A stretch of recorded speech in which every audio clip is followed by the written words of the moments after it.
Welcome to Armchair Expert. I'm Dax Shepard, and I'm joined by Lily Padman. Hi there. Today we have Eiza Gonzalez on. Yes. Eiza is an actor. She is a singer. Ministry of Ungentlemanly Warfare, Baby Driver, Three Body Problem, Ambulance, Bloodshot, and a new movie out that I quite enjoyed. Yeah. Very moon-like, as I say in the episode, if anyone remembers that great Sam Rockwell movie. Called Ash. Yeah. Yes, Ash. Yeah, I just saw something about Ash on maybe Instagram. Some friends had seen it and they were raving about it. They're raving, yeah. It's an intense, it's got that, as I think I said in the episode, it's got that kind of substancey, tenchy. Ooh, we love a tench. Ooh, it was really good, really good. Please enjoy Eiza Gonzalez. He's an armchair expert. He's an armchair expert. He's an armchair expert. She has bad news. I have I love bad news. I have amazing, life-changing information for you. For me Because of your hot dog specifically? picture, Yes. this is what started it. Okay. Yes. It I'm might nervous. ruin you. Yeah. Don't tell me anything negative about hot dogs. it's I pretty fear bad. I will be doing that. I fear it will be happening. Well, I just, Okay. that allows her to get closer to the, Why'd you do that? that was weird. Are you traumatized by this? And this was the day that I stopped eating hot dogs. This is a good example of how you can twist anything into something if you care about something, you can twist it. Because tell him the fact and then I'll tell you how I twisted it. Yeah. So I used to love, because we were talking about your pictures and your paintings and Celebs on picture sandwiches. paintings. And if you will. I said, wow, who would pick a hot dog as their favorite guest sandwich? Is that a sandwich? That's the big question. Pig in a blanket. Anyway, I used to be obsessed with hot dogs. Okay. What were your favorites before we ruin it? I don't have, you see, I'm Hebrew not National, American. that's a nice dog. I'm not American. So Right. I would just settle for a regular whatever. Oscar Mayer. Yeah. I Would you mean, I have a wished we even had that. Would you have a street dog? Because I like the street dog I'm from wrapped in Mexico. bacon. I'll have anything from the street. Yes. Street food is everything for me. So anyway, I was obsessed with hot dogs and I would eat them all the time until I have a brother who's 12 years older than me and likes to ruin my life. And so he was like, do you know it's proven that every single piece of hot dog has human DNA in it. There's human flesh. There's human flesh. And then she just looked it up. On what website? Exactly. Willows.co? Is it a .org? It's called Hey Siri, and Siri is AI. Okay. Hey Siri, is there human DNA in hot dogs? Yes, your hot dogs are going to have a little human DNA on them. They're handled by humans. This answer is from menshealth.com. Oh, well, I don't know about Also, she started in the middle. She said, in other words. What's before that? Yeah, what is before that? Yeah, why did she edit her own? Yeah. Oh my God, Why would AI She make started towards She made the a end of it. mistake. Yeah, she started towards the end. She sort of gave up Oh on my it. God. She's getting in summary. self-conscious. I think I did have a deep dive at the moment when I figured this whole thing out. And it's a scary percentage, I think. It's definitely a 5% of human flesh, which is pretty high Hold on, though. for a hot dog. It's pretty high. Eiza, we are playing it a little fast and loose with DNA and now human Yeah, flesh. yeah, Oh, okay. But I'm saying that it started with flesh and then I kind of unraveled into But if a guy's operating the grinding machine, one of their hair strands falls in. That's human DNA. A nail? They grind it good. I'm going to claim more of a Jonathan Haidt Exactly. version, which Yes. is this is moral dumbfounding, Yeah. which is we eat animals. We draw very arbitrary distinctions between which ones we eat and which ones we don't, right? Culturally, some you more get than it. others. Yeah. So, I mean, I don't know. It's a very, is someone going to get killed so I can eat them? Big ethical issue. I guess it is all a mental state. For you, though, the notion of having some It human, was a done bummer. deal for me. That's it was, fair. It was, yeah. Just think, look on It's the not surface, really my though. kink. It's not mine not for either. me. I don't desire to eat a human. It's whether or not I can handle it. Yeah. On the surface, look at Rob, Wobby Wob, cute Wobby Wob. And then look at a pig sitting in its shit. I would be, but no disrespect, I'd be more sad to eat a pig than eat him. I'd be more sad. Sad. Okay. Sad. That's important. Because you know he's not a good boy. I mean, he He's a looks, I don't know him, rascal. but looks like if I had to, compare it to a pig, a little pig who's sitting there just like because walking around. I guess I'm just saying, like, hygienically, you look like get Rob out of the shower and then the pig sitting in its shit and it eats shit. And you go like, well, what would be smarter to eat? You're not wrong. I mean, just you're an alien and you're evaluating what of these animals am I going to eat? One's wallowing in its shit. Yeah. And another guy just hopped out of the shower. Yeah. Yeah, but humans are so gross. Yeah. Well, we do such gross We do things. gross things. You think grosser than a pig? In our hidden environments, we're disgusting. It's true. It's really hard to say. I do think that sometimes animals can be cleaner than humans. You do. I mean, they lick their own booty holes. Like, you can you think imagine? that's clean? Well, it's clean. You ain't cleaning your booty hole as much as like The hell I'm not. a cat, or like they're cleaning that booty hole. Actually, Eiza, Dax, 80% of my day shower is focused on my anus. Trust me. And I have a sticks his finger up brundle there where to I do spray it. water after every. And then I left out that I also clean when I do that. But that's But part. are you like a full hand cleaner or like a I'm neurotic. you go like in? You're Are we like talking wiping or cleansing with water? no, well, like in shower. Are you Shower like clean. full hand, like clean in there, or you're just like a toss of water into it? no, you gotta Trust get me. in there. No, listen, there's multiple steps. So first is I lather a ton of soap and go and do a full scrub. Then I rinse because I don't want anything gross touching the soap. And then I go in Smart. hard with the bar of soap.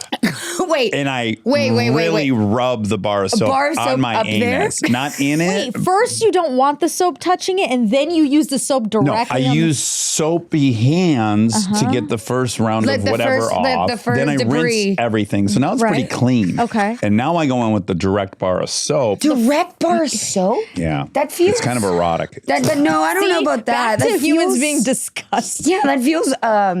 Is this a morning shower? That feels aggressive in the morning. Just a whole bar of like. You guys are very judgmental of this. I'm wondering, how are you cleaning your butts? Well, I am not. I hope not splashing water. No, I'm up in there too. I'm up in there, but I'm not a bar girl. I'm like a Oh, you have pump. a liquid soap. liquid soap. Yeah, I'm kind of crazy about that. I would not want to shove a big. I have a bar as well. I have a bar soap. And are you putting it directly on your butt? I normally use hands, also a lather, but I do get in there. Like I am sure that I am. But I think really for getting it girls that's more clean. normal. Like when we were little, like our moms, like my mom with her hand, like very Mexican of her, would be like in my there. butt like that. Yeah, and like sure. with girls, it's like a bit more normal. I feel like guys, I've seen all of. By the way, know that sounds crazy, but I have showered with men at one point in my life. Right. Seen And the routine. I've seen You've seen the routine. an array of different routines. Yeah. Which can Can Can be. we jump right to Dumel? Because, I'm friends with Dumel. Oh God! Did you date Dumel? Did I see this? Yes, we dated. Okay. I'm so envious of him Why? in this way. He seems effortlessly masculine. Like he can't not be masculine. He just seems to have these huge haunches. I'm like, how much are you working out? He's like, I don't know, occasionally. I'm like, you have that frame. So he's just a So specimen. tall. But you're could, so tall too. we're similar height. Yeah. But I could see him in the shower just like walking through and being on his Stop. way. Hold on. I want to give you, because I was hard on you, and I actually want to commend you now Okay. because I do appreciate that you as a guy really care about it being clean, because I Yes. do think a lot of guys don't, and then they just have skid marks and they think, who gives a fuck? But really, you should care. Yeah, you really So should can- care. I'm No, you proud of should you. totally care. Yeah. And you should do 2 rounds and you 2 should use the rounds. soap. Yeah, okay. bar. Hey. It's, and this is like across the board, not women or men. So my mom's an orthodontist, Former model too, right? former model. So yeah. did she learn orthodontia later? No, so it was the other way around. So my mom's like one out of 8 brothers and sisters from like a very small town. And she was sort of the only one that got out and went to this like, she got a full scholarship in Mexico City when she was 18. And then crazy lady, she might kill me for saying this, but like she got pregnant the first time she ever had sex Okay. with my brother. So she was like super young. Oh, like boy. she's off of like a small town goes. And so she was studying to be an orthodontist. And so she had my brother, and then she had to work because she had to sort of support my brother. And so she Because started that modeling. dad did not stick around. No, he's not around. He was out. And so she started modeling simultaneously because a friend of hers was like, I have some extra jobs. And then eventually took off and Wow. like did so much more money as a model. Then she was like, okay. And she was like, she had a master's degree. Like she did the whole thing. And she was an orthodontist for like 3 months. And then she was like, well, the model life is paying me more. So she did it for a very long time. Did she do your braces?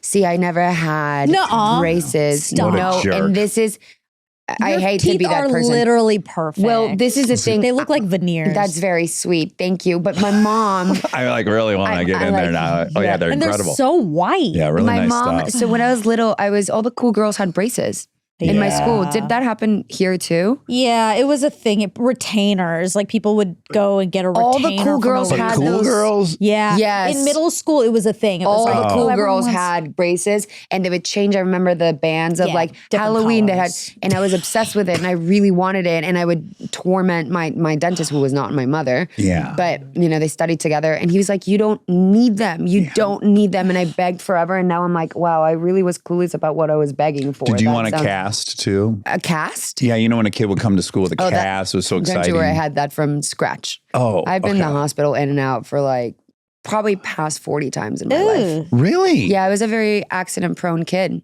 from age -0. Because you are a risk taker or you're clumsy by nature. I think it's a combination of both. Okay. I think it's a That's a bad combination. combo if you're a risk It's a taker and you have combination bad of both. balance. I mean, it was a joke, ongoing joke constantly that I'd be standing and fall. My mom was like, you're just standing there. Like, how did you fall? It's like you're on roller Right. skates, but you're not. all the time. And I've been very lucky because I've had like impact to the face, all you name it, broken nose in 6 pieces. Oh, wow. Yeah. Oops. And it still looks like broke that. it. This Yeah. is No, that Yeah. I fixed it later. Okay. It was It's a like, mess. This is unfair. It was a mess, girl. Because I broke it at 11. I went straight into you remember we had coolers outside instead of ACs? And I ran Swamp straight into cooler. a tube at night playing hide and seek. 5 pieces concussion. Ooh. Yeah, broke it completely. Like I have a Harry Potter scar on my forehead. wow. How'd you 1-year-old. This is a table. Oh this my is God. jumping in the shower. Oh my God. If This I was is your mom, I would be stairs. like, I'm putting you in a bubble and you're not. My leaving. mom is a bubble girl. But to the point of my the dentistry of it all. Yes. My only thing, the one thing, and I just want to share it in the sense of like just sharing it to the world so that like they can sort of really, if you brush your teeth, Okay. you need to brush your tongue. Oh, yeah. This is 100%. the one thing Oh, Yeah. God. I constantly see that kills me. I'm like, I cannot kiss you now if I've seen that you don't like scrape your tongue. You don't need a they scraper. have tongue scrapers. But even if you don't, listen, I'm not you gonna don't go. want to splurge, You don't have to go to the nuclear option. Just brush with your please. toothbrush. Yeah. if your teeth, if you're going in there, like it's all in there, and especially if you're shoving that piece of that part of your Into your face into somebody into else's my mouth. Like Yeah. that's the least. That as a respect to you, I Yeah. should. I agree. I'm going to promote one of my own products right now to you. Okay, love a that. movie called Hit and Run. And because I directed it, I got to do the thing I always wanted to do, which is in movies, no one ever brushes their tongue. And Yeah. I brush my tongue specifically till I gag. That's when I know Yes. I've gotten Yes. it. I need to go basically As in my 100%. throat. Possible. Because you're also taking care of your health. Yep. You are. Brain health. Yeah, name it. everything. So Heart. in the movie, I'm brushing my tongue Yeah. and I gag and almost throw up and there's toothpaste everywhere and that's in the film. And I Okay. felt like I had the first really authentic teeth brushing. It's important. You know, the one movie also that I remember very clear in my head when I was young and I was like, oh, wow, this is realistic. Bring It On. Oh, loved. The brother and the girl are in the bathroom and they're Okay. I brushing don't their remember teeth that. and she stays over at what's her face's. Gabrielle Unions. No, you're talking about, no, that's the bad girls. I know. The main girls. And Kirsten they're brushing, Dunst. yeah, it's Kirsten Dunst. And then they're brushing their teeth with the brother, Kirsten Dunst's brother. Okay. And they're going in. It's a whole scene of them sort of flirting, brushing their teeth, and she's going into the tongue, and he's going. And I was like, see, and this is Oh. a perfect. She did it. She did it. And they kept it in. Yeah, Huh. they kept I guess it in. it's not important. novel. No, well, you were the did it too. second. We're not Okay. trying to. She didn't gag though, did she? I don't think she. Okay, so she didn't do it I all the don't way. know. Okay. We'll have to watch. We'll have to go back and watch for the fact check. Important cleansing your tongue. So your mother has your brother who's 12 years older than you, and she's an orthodontist turned model. When does she meet your dad? I think they meet when my brother's like around 8. And what did your dad do? My dad was a graphic designer. He was. Yeah. Was really he good from at it. Mexico City? Yeah. He was. I got a side note. We went for the first time over Christmas, and I cannot believe how much I loved it. It's incredible, like the right? greatest fucking city. You know, I love to see what's happened with Mexico City because when I moved to the US 10 years ago, we're saying that everything for us is 10 years ago, even though we've been here for probably 6 decades. When I moved here, you know, I think that there was a sense of every time I said I was from Mexico, they were like, how's Mexico? Like there was always this sort of implied danger. Yeah, there was always this train of thought. I feel like a lot of people were sort of on the fence of going. And in the past, truly 7 to 8 years, it's changed so drastically. Yeah. Every time I say I'm from Mexico, someone says, my God, I love Mexico City. Oh my God, I love San Miguel de Allende. Oh my God, I love Merida. Like the amount of people that have embraced Mexico, I think that everything progresses and I think that cities get better. And I definitely feel like Mexico City, especially after COVID, got much better because so many people traveled to Mexico because it was open in the middle of COVID. Right. I'm glad that you had an amazing time. I mean, hey, I'm a patriotic Mexican. Is that a thing? Can you be a patriotic Mexican? Yeah, from anywhere.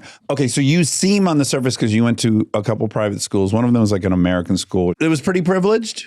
In the sense of my education, it was I did have, in the sense, a privileged education, but with parents that worked really hard to give me that education. So, like, my school was very expensive in the sense that it was one of the best when it came to education, but my family wasn't wealthy in comparison to everyone else. You know, Carlos Slim's kids were there, like everyone, and I was not. We didn't have that type of money. My mom, you know, was truly the breadwinner of the house. Yeah. My dad was incredibly talented, but not very successful at businesses. Sure. And so he was an incredible father figure to me because he spent a lot of time, physical time with me. Yeah. And his priority number one for me was education because he didn't get that in his lifetime, like really good education. He really valued it.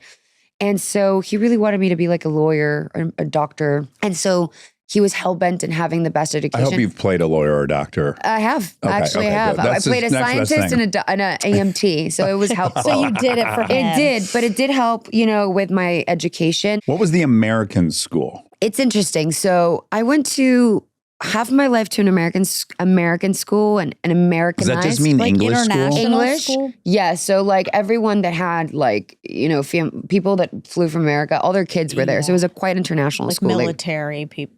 Yes, or people that worked for like the embassies and stuff like that. And then my other half of my education, I went to a British school, like an full English with English teachers. So American meant it was full English all day long, no Spanish. So I had geography, math, chemistry, everything in English. So I was fully fluent in English since I was a baby. I don't even remember learning another language. And your parents put in that effort because they just wanted the whole world to be open to you? Did they specifically see you going to the U.S. or no? No, that was never thought. It was just be as worldly as possible. My dad had like fixation with languages. So he really was hyper focused on me speaking multiple languages. And I do. And thanks to that, like he just really, you know, I was his only daughter and his only kid. My dad really didn't want any artistic sort of influence in my life in the sense of like music and stuff like that.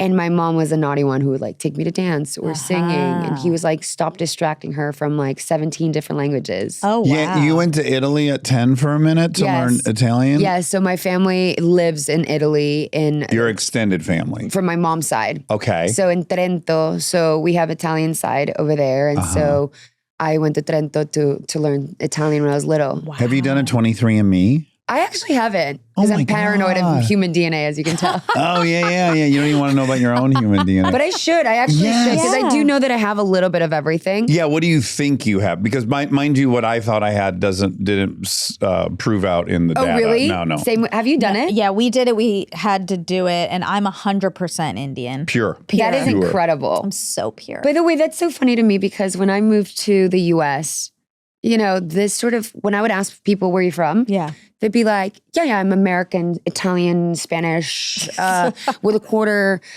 Cherokee. And I was like, Oh, what? God, yeah. And so that is, with all due respect, such an American thing. Yeah, tell us. is. You No guys one- don't do that in Mexico. I'd be like, I'm from DF. Like you'd be like, I'm from Roma. Like I've never in my life gone through my genealogy. Like I never was like, what is my back? So never, ever have I thought of this, ever.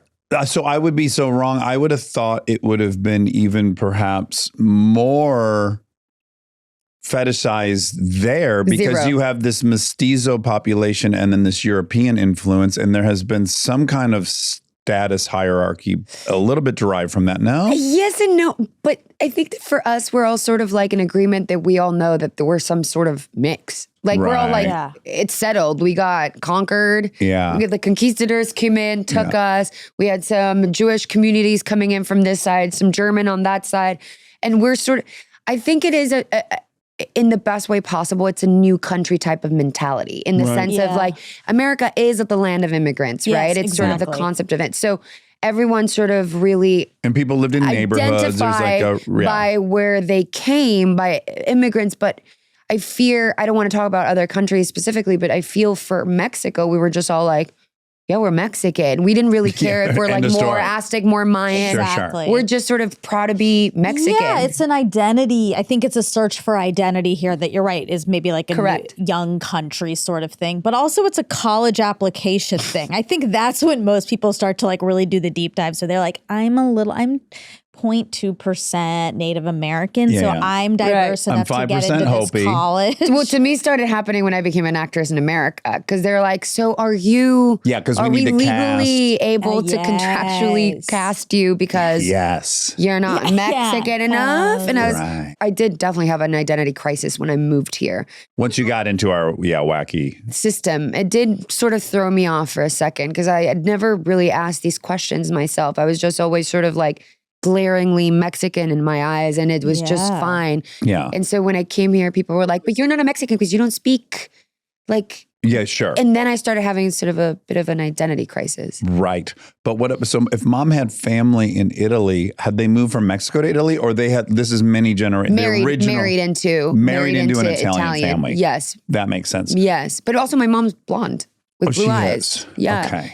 So she might not be Aztec. But she is. That's when people are like, that's when like, to me it's so funny when they're like, but your mom's blonde. I'm like, guys. Yeah, it's fine. What are we talking about? What are we talking about? There's people from different places in the world, the colors in the world in different countries. Like it's okay. I have an array of friends who are like blonde and fully Mexican. Like, of course they have descent, but we all do. But exactly. It definitely, to be outside of the fun part of it, it definitely made me really anxious when I moved here because my value was really tied to that. And I understand now why. I think it is a cultural thing that I don't know. It's like the chicken or the egg of where it started in this place. Yeah. But people feel sort of a responsibility to justify or explain their sort of descent. And I find that quite interesting. Mm-hmm. Yeah, annoying. Psychologically. You annoying? No, because I don't judge. You're the effect of circumstances. But it made me insecure, for sure. You know what's interesting? This is a bizarre thing to say, but I kind of think it's good. But it does tread on this notion of like people pretending they're colorblind, which is also bullshit. But I was watching Ash last night, and I really was. You watched Ash? Yeah. Of course. My goodness. Yeah, I loved it. We'll get to it. Oh my God, exciting! I haven't talked to anyone that has watched it. Oh yeah. Okay. Had I not done my research on you. And this happens to me more and more frequently now when I'm watching movies. If I hadn't done research on you, I just wouldn't have considered your ethnicity in any capacity whatsoever. I love that. It's like I wouldn't know I wouldn't even guess. I wouldn't know. It was quite irrelevant. And I'm finding, and mind you, also people are much more now mixed, just as our population is much more mixed. Totally. There's tons of people now that I see on camera, and I think this is a good thing, where it's like, if you asked me later what they were, I'd be like, oh, I don't know. I have no clue. I wasn't even really thinking of it. Yeah. I wasn't even thinking of it. Yeah. That's what it should be. But that's exactly how I feel with artistry. Like when I was in Mexico, I started in soap operas, right? And we were, again, to be redundant, all Mexican, right? Yeah. So when we were playing roles, they weren't like, this person needs to be from Germany. If they needed a German person, they would like hire someone slightly Mexican, slightly white. Yeah. And they would play it. So this sort of thought of like where you're from and what you can play never existed in my head. Yeah. And I worked since I was really young. I started when I was like 13, 14. And so when I moved here, I was 24. And so I've been working for 10 years. So this has never gone through my head. So when I got here, and I'd be on the first few phone calls with my agents or the first few like things that I read, especially when I came here, because it's a night and day since I've moved here. Like the industry has flipped completely. Yeah. I'd be like, oh, this is so exciting. They're like, yeah, they're looking for like more of like a Caucasian. But by the way, I didn't even know the word Caucasian. I didn't even understand what that meant. Sure. And so I was like, what? And they're like, yeah, because it's this part in the world. And that's when I come to like being so like super self-conscious about. Well, maybe limited, right? Yes. Like my artistry now is limited based on the piece of land that I was born. Yeah. And I went into the artistry, like my first play was Grease. Like Grease was American and here obviously was played, but I played Rizzo. Like the thought in my mind never passed through that I was like, I have to be American. So when I started sort of transitioning to the US market, it was really challenging and it made me feel really insecure because I felt like my artistry was limited to playing Latin forever. Right. Yeah. And at the time when I was playing Latin, it was really stereotypical. Yeah. And so it really deflated my spirit because I went into it wanting to play an astronaut or a scientist or whatever.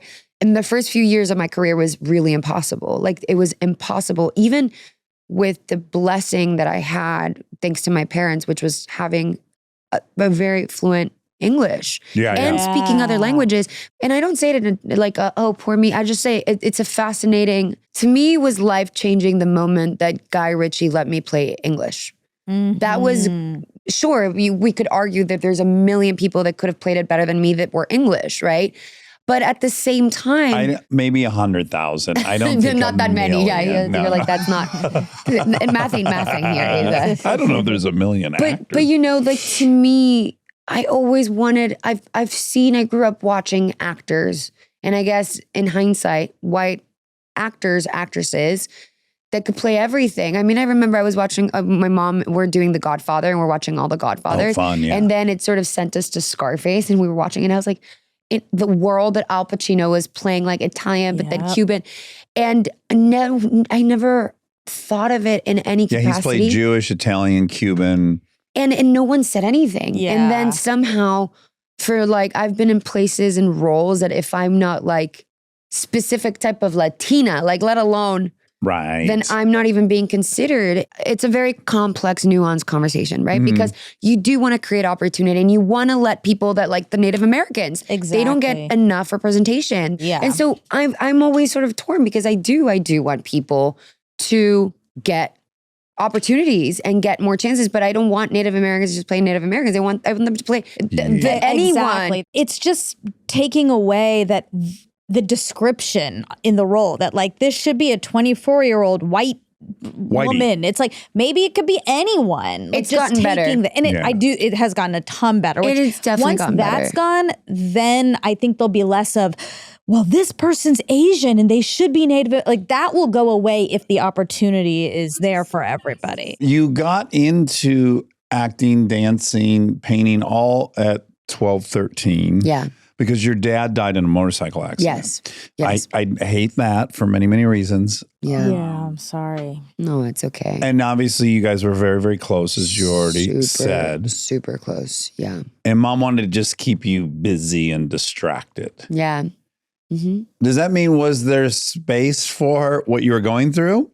I don't think there was. I just looked up to him with so much admiration. I was daddy's little girl for sure. Without a doubt. I was his girl. He like doted on you. Insane. Yeah. Good luck, future suitors. Yes. Well, tell me about it. Right. Here we are. But that's the thing. It's when you have such an amazing father, like truly, I don't say that lightly. Like it was really hard. It was really, really the toughest moment in my life. And I just went into complete shock. And my mother was really, really suffering. And it was just, I look back at it and it just feels like not even real time in my life because it all happened so fast. My mom took me to as you said, extracurricular classes to distract me. And I went into theater, musical theater. And that's where it just clicked. And it was, if I think about it all the time as like being a young child, and I sat my mother down and I said, I need to have a very serious conversation. I was 12. And she said, okay. I was like, we're done. I don't have to continue studying or do it. I'm an actress. She was like, what are you talking about? I'm like, I'm done. Like I'm dropping out of school. I'm retiring? I'm retiring from school. I'm dropping out and we're full on going into this. And I don't know what type of crack cocaine was she on that she allowed me to do it because she saw me so happy. Well, maybe she also was like, life is short. Yeah. Why? By the way, what's the point of probably. all this? Stay tuned for more Armchair Expert, if you dare.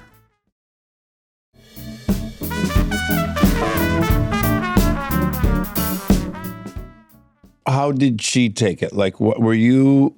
My guess is at 12, you would be dealing with your own loss, but then also trying to cheer mom up or regulate mom a bit. Yeah, I feel so much empathy for my younger self. Like, it really is. Like, I look back, not only that, like my career was so jarring because I got thrown into it overnight. Yeah. And I was so young and I was so not mentally, physically prepared. I was a grieving, depressed, sobbing, eating compulsively child with raging anxiety. And that was really challenging because you sort of get thrown into this child star perfection. Yeah, what age did you get the first 14. telenovela? 14. 14. And it was like really overnight. Floricienta? Yeah, it was called, original was Floricienta and my remake was called Lola Once Upon a Time. Lola Érase una vez. And it was a show from Argentina? Originally, yes. But you didn't shoot in Argentina. You shot in Mexico. No, we shot in Mexico, but it was the biggest show in literally history of children out there. And so I got the remake and it was a pretty big deal. Yeah. It was like a wide search, like national wide search. And they saw thousands of girls. And I got it. And I was just so naive. My mom wasn't like a stage mom where she wanted me to be famous. And people think that because she was a model. But my mother never wanted me to be in the business. Like she just was like letting me be. Yeah. But she never made me self-conscious about my looks, never made me feel pressured about how. So I was like a very normal 14-year-old. I wasn't like a now at 14. I was like a chubby, not like you weren't on Instagram. Polished girl. Like I was not doing my makeup. I was quite ratty and I was quite of a tomboy because I grew up with boys because my brother's 13 years older than me. And so the shock was really aggressive because overnight they were like, wow, she's so ugly. She's fat. She's not talented. My dad had passed for like less than a year and a half maybe or something. I was so excited because I loved what I did. It was so earnest. Like I loved singing. I loved And did dancing. you sing on the show? Yes. And I just was like, it was the only moment that I felt happy. Yeah. Can I ask really quick, what was like the work schedule of that? Brutal. Okay. So studying in school, like homeschooled, set schooled. Yeah. Working 17 hours a day. So they don't have the same laws. No. We have. No. And you're shooting like, I'm shooting like 15, 20 scenes a day. Right. Yeah. And you're memorizing that. Right? Yeah. Because it's like, it's a machine. And then I would get on the plane right after I would finish on Friday, straight to tour. So I'd tour Friday, Saturday, Sunday, get back Monday. That was, and then ongoing goes for years. So you started reading about yourself on the internet? Yeah, it was brutal. Yeah. It was really, I went into a heavy depression. Because this would have been 2004 or 5. And so you could go online and what was MySpace. Oh, MySpace. There we go. What a platform. MySpace. I remember it like it was yesterday. I woke up. So they did this presentation and they like they've been waiting to see who the girl was because it was like a really big show. Yeah. And everyone was waiting for it. It was like the American Office. It was like, who's going to be in the American Office? Exactly. Yeah. It was like the equivalent, I would say, like Hannah Montana. Right. And they did this major presentation where I like came out on a stage and they put me in these like crazy dress that it was like, I looked insane. I couldn't even explain to you how insane I looked. And I came out and I was like, sort of, I didn't really know what I was getting myself into. I was just happy to be there. And the next day my mom was watching like the morning like news and these 50, 40-year-olds were sitting there ripping into me. God, it's so embarrassing for them. 40-year-old men and women being my like, God. wow, she's so ugly. She's fat. Oh, wow, wow. she's not even talented. Like it was ruthless. Now looking back at it, because now we've become so aware of like, you can't talk like this. Right. Not in Mexico and not like, you're talking about like real third world country type of shit. Like it was never ending. It was never ending. It was always The whole like time you're on the show. never ending. You never got the looks or the body they were hoping you to get. Or talent or Okay. smart. And if I'd said something, I was the worst. If I didn't respond, Ooh, I was this made me so conceited. self-conscious. You're already Can so you self-conscious imagine? as a teenager. At 14. Oh, God. I went crazy. I remember when I like was 21 or 23 and I got a nose job. Mhm. And then they were like, look at her. She's so, now I was insecure. Oh, yeah. And I had like, and then I was uglier. And then now I had Ay. all this done to myself. And then they would like grab like doctor photos and sell them to sell papers. And we didn't have law of defamation of character in Mexico. A president removed it. So you couldn't sue. So you had to like let it go. You couldn't fight the magazines. So it haunted me forever. So my life was like always sort of terrifying in the sense like I moved here escaping that. Yeah. I didn't even want to cross over to America. I just escaped. There was an event too. Yes. It's a saying. juicy event, Monica. It is really I funny. love juicy. So this You're is what gonna you were find on Lola too. So you had another show, Lola. I am in Amores Verdaderos, which is another soap opera. It's like The Bodyguard. Oh. It's hilarious. I fall in love with The Bodyguard. My mom falls in love simultaneously with The Bodyguard. Oh my Oh, God. a love triangle between mother, daughter, and a bodyguard? No, two different bodyguards. Oh, thank God. Oh, They Okay. are it's like very- a Freaky Friday, Yeah, but Yeah, but everyone gets a bodyguard. But everyone Bodyguards, gets one. and they're all hot. Yes. All very this. attractive bodyguards. But you had a boyfriend. How long were you guys together at that point? I try to forget. Okay. But I think, I really try to forget, but I think it'd been like 2 years. At 20 years old. So that's 10% of your 20 life. years. Yes. yeah, that's a long That's a time huge for chunk that of your age. Yeah. life when you Yeah. think about it that way. And she sees a headline one morning. Oh no.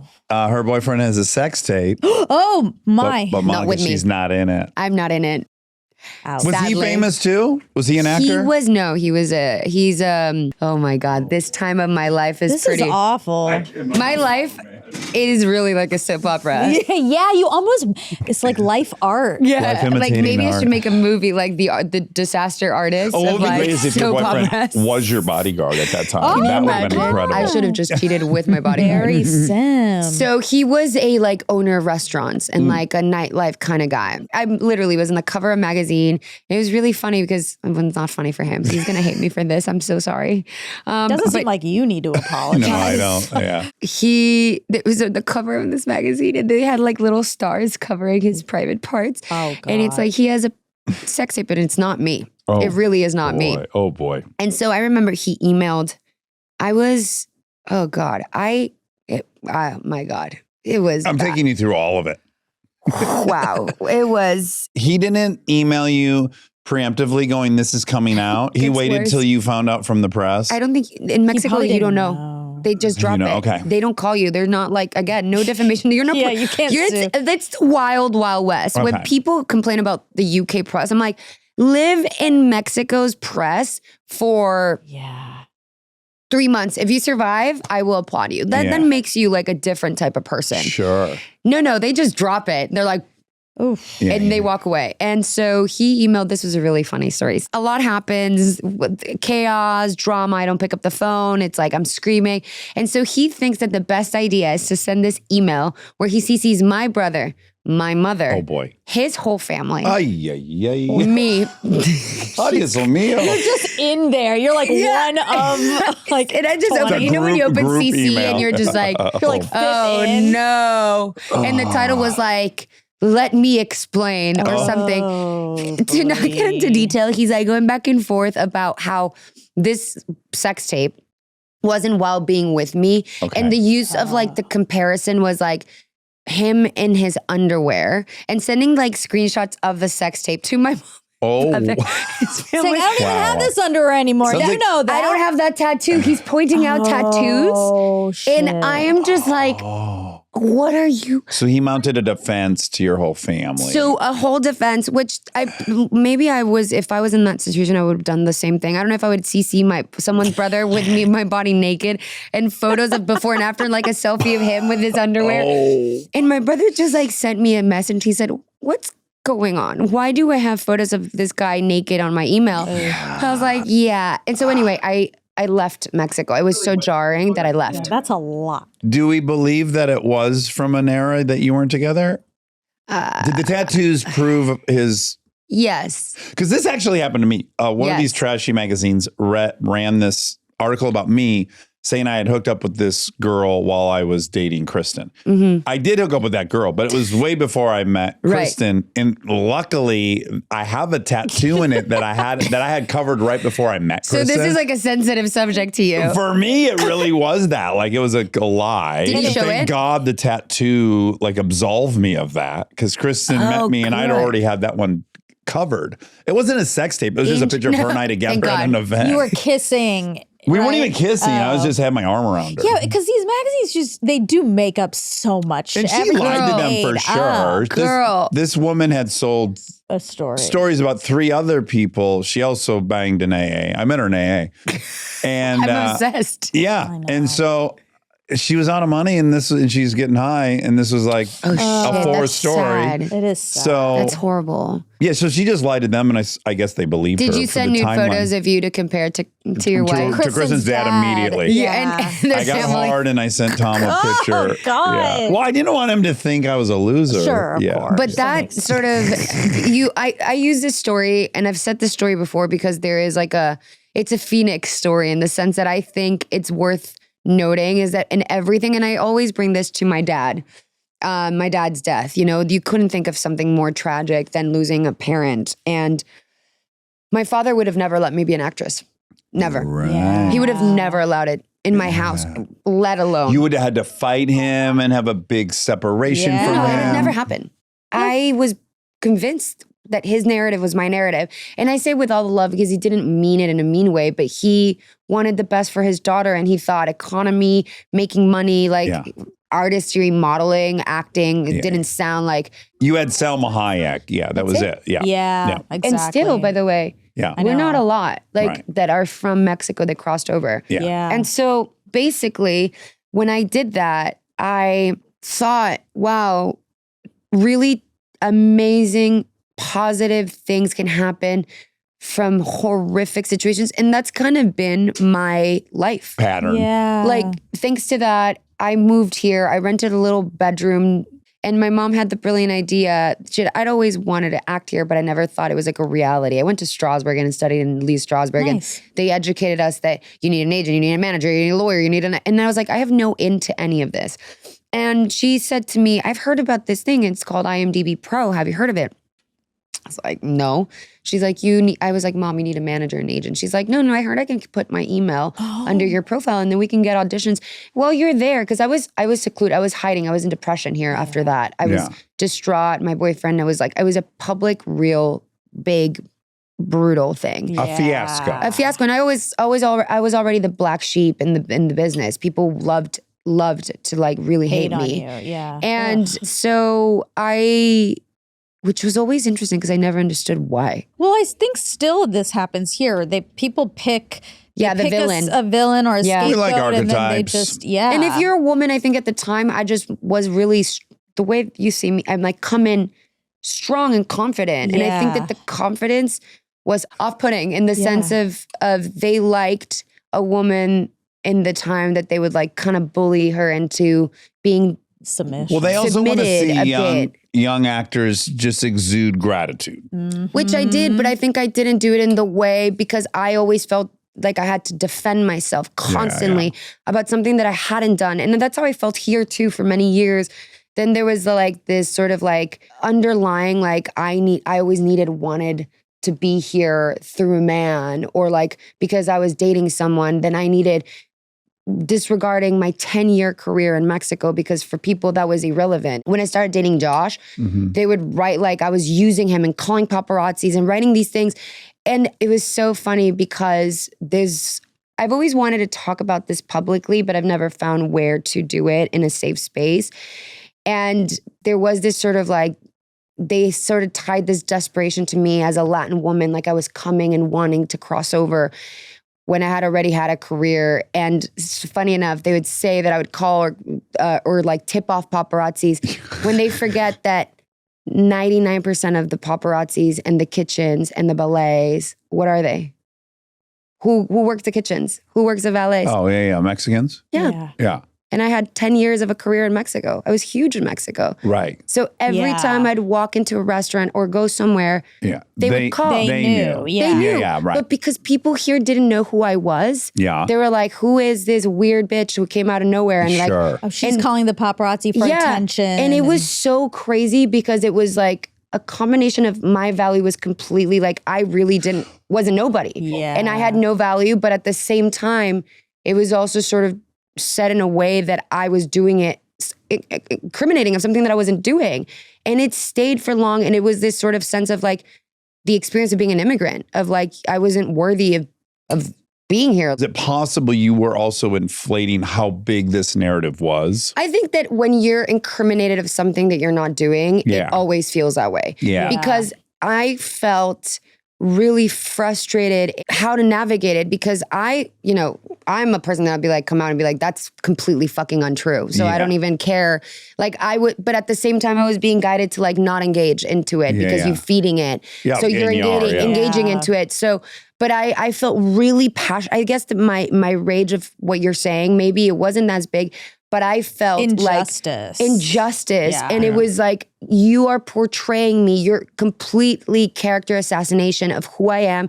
You're selling someone that I'm not. So when I hate people that get incriminated for things that they didn't do. Right. And that gets me, even like I'm like in criminal justice, like when people get wrongly convicted, it like boils my blood. I have the same thing. I hate it's like it really gets under my skin when someone's like miscalculated or misjudged. Or when they talk about people publicly, it's so triggering for me. When I'm sitting in tables and they're like, "Oh, it drives me nuts," because I've been that person. And so maybe you're right. Yeah. And then, to add to your point, I worked really hard. Like I didn't let that define me. Yeah. And I like cried in silence many days to just like not let it become who I was, because it was really prevalent at the beginning of my career. And I also was like dating, and I didn't want to stop my dating life because I was looking for love. I would have fallen for him in 1 second. I think I did as for a guy. Josh? Yeah. He was my crush when I was little. Yeah, he was yeah, my that's exciting. celebrity crush. Oh. You dated your celebrity crush too. I did. And it's exciting. You're like 23. You're 20. Yeah. Oh, yeah, Sorry, I'm not like smarter at the time to be like, you know what, I'm above this. No. It's just to say like the interesting of like perception versus reality. Yeah. So mom put you on IMDb Pro, and then impossibly Mary Vernew calls you in to read for Dusk Till Dawn reboot. Mary Vernew, by the way, is another person. She's in the same camp as Allison Jones. As Allison Jones. Oh, I don't know her. Oh, Mary Vernew is cast like the most incredible. Amazing. She's changed my life. Scrolling through. I mean, talk about someone's doing their work. Seriously. They're on IMDb to find you without a manager or an agent. So random, you know who found me was Robert Rodriguez. He was scouring. Was watching TV and he saw me in Univision. Mm-hmm. I was like on some awards and he saw me speaking English. And he said, that's her. Wow. Mary, find her. And so I was in Mexico in a bridal shoot, in the middle of a bridal shoot. I'm wearing a ginormous bride dress, and I had a flip phone that I had bought at the OXXO, like a 7-Eleven, here to have an American number because I was studying in Strasbourg. So I had a 917, and I opened my flip phone. I have a text from Mary Vernew, and I'm like, "Who's this?" She's like, "I'm a casting director." I'm like, "Okay." She's like, "Can you tape yourself?" So I taped myself against the wall with a wedding dress on the bottom and like a t-shirt on the top. And then I flew in the next day and he cast me. Okay, now you go to Austin for 2 years. Obsessed. Austin's my favorite city in the country. I'm going 2 days. Oh, are you going to South by? Yes. Oh, I'm going in a few weeks. Yeah. Where did you live? How was it? How many months were you there to shoot that? Did you go to Barton Springs? Yeah. Okay. Have you been Tell to me Cedar about Point? Austin. Even though Yes. that's not- Did you go to Salt Lick and sit outside on the picnic tables? Love. It's my favorite. It's my favorite time of my life. Ah. It was such an amazing introduction to like realistically living in America because I'd been in and out. I'd been in New York for school and lived in Argentina for a few years after that and then came here. Buenos Aires? Buenos Aires. Was that a great place? the best? Oh, I gotta go. By the way, if wanna you've been, you have to I go. want to go. My favorite city in the world and the hottest people I've ever seen in my life. Oh. Yeah, I've Maine. heard there's a lot of sexy. Sexy my everything. Sexy God. folks. Sexy everything. I also heard you can buy Coke there for like $10 Oh, a you can't gram. Go. You, You can't should go. not go. Well, I would have to go with You a shouldn't loved go. one. You're not going. Yeah. Not allowed. Yeah, so I moved to Austin and I fell in love with, Austin, keep it weird. Did you like rent an apartment or were you staying at a hotel the entire time you shot? The whole cast was living in like a communal apartment complex. So we all like lived Melrose together. Place. It was Melrose Place. It was like the ultimate American experience. I'd never, done the dorm thing. Yeah. So it was so exciting to be like, That's so fun. morning. And we'd be like at the pool and we all lived together. I'm jealous. It was the best. And then we would eat there, like food trucks, go to Franklin's, live in Barton Springs, like run every day in Austin. I'm obsessed with Austin and I'm obsessed with Robert. He's the best. incredible, right? He's like my dad. He's taken so much care. He's protected me a lot. Yeah. When I started, he protected me a lot of like really, horrible Don't do this. Me Too things. He really was like, no one's going to get close to her. Also, the parallel, though, between Selma leaving Mexico, having Crazy. been huge on telenovelas, being terrified she's not going to make it, and then breaking out in a Rodriguez With the movie. same role. Yes, with the same role. Oh my gosh, he just keeps doing it. So you come off of that, and then you go into Baby Driver's really the next big thing in your career. Huge. It's a humongous success, makes $220 million. Great movie. Edgar Wright. I mean, I die for Edgar. I just really ride for the people that supported me at the beginning. Took gambles on you. I mean, that fought was for like you. that's my first movie. Yeah. And that's like huge. first English speaking movie ever. Yeah. I was shitting myself. I was so scared. Yeah, I bet. I was terrified. I remember walking into that set and it was like Jamie Foxx and John Hamm and Kevin Spacey and Ansel and John Bernthal. And I was the only woman on my first day. Like Lily James was in the movie, but we never really worked together. And you have to you gotta go. Yeah. You have to Go There's no time. warm up. There's no warm up. You're like with heavy hitters. Yeah. And I was really scared. And Edgar was just so kind and let me create and gave me so much artistry, like openness. And I felt so inspired in that room.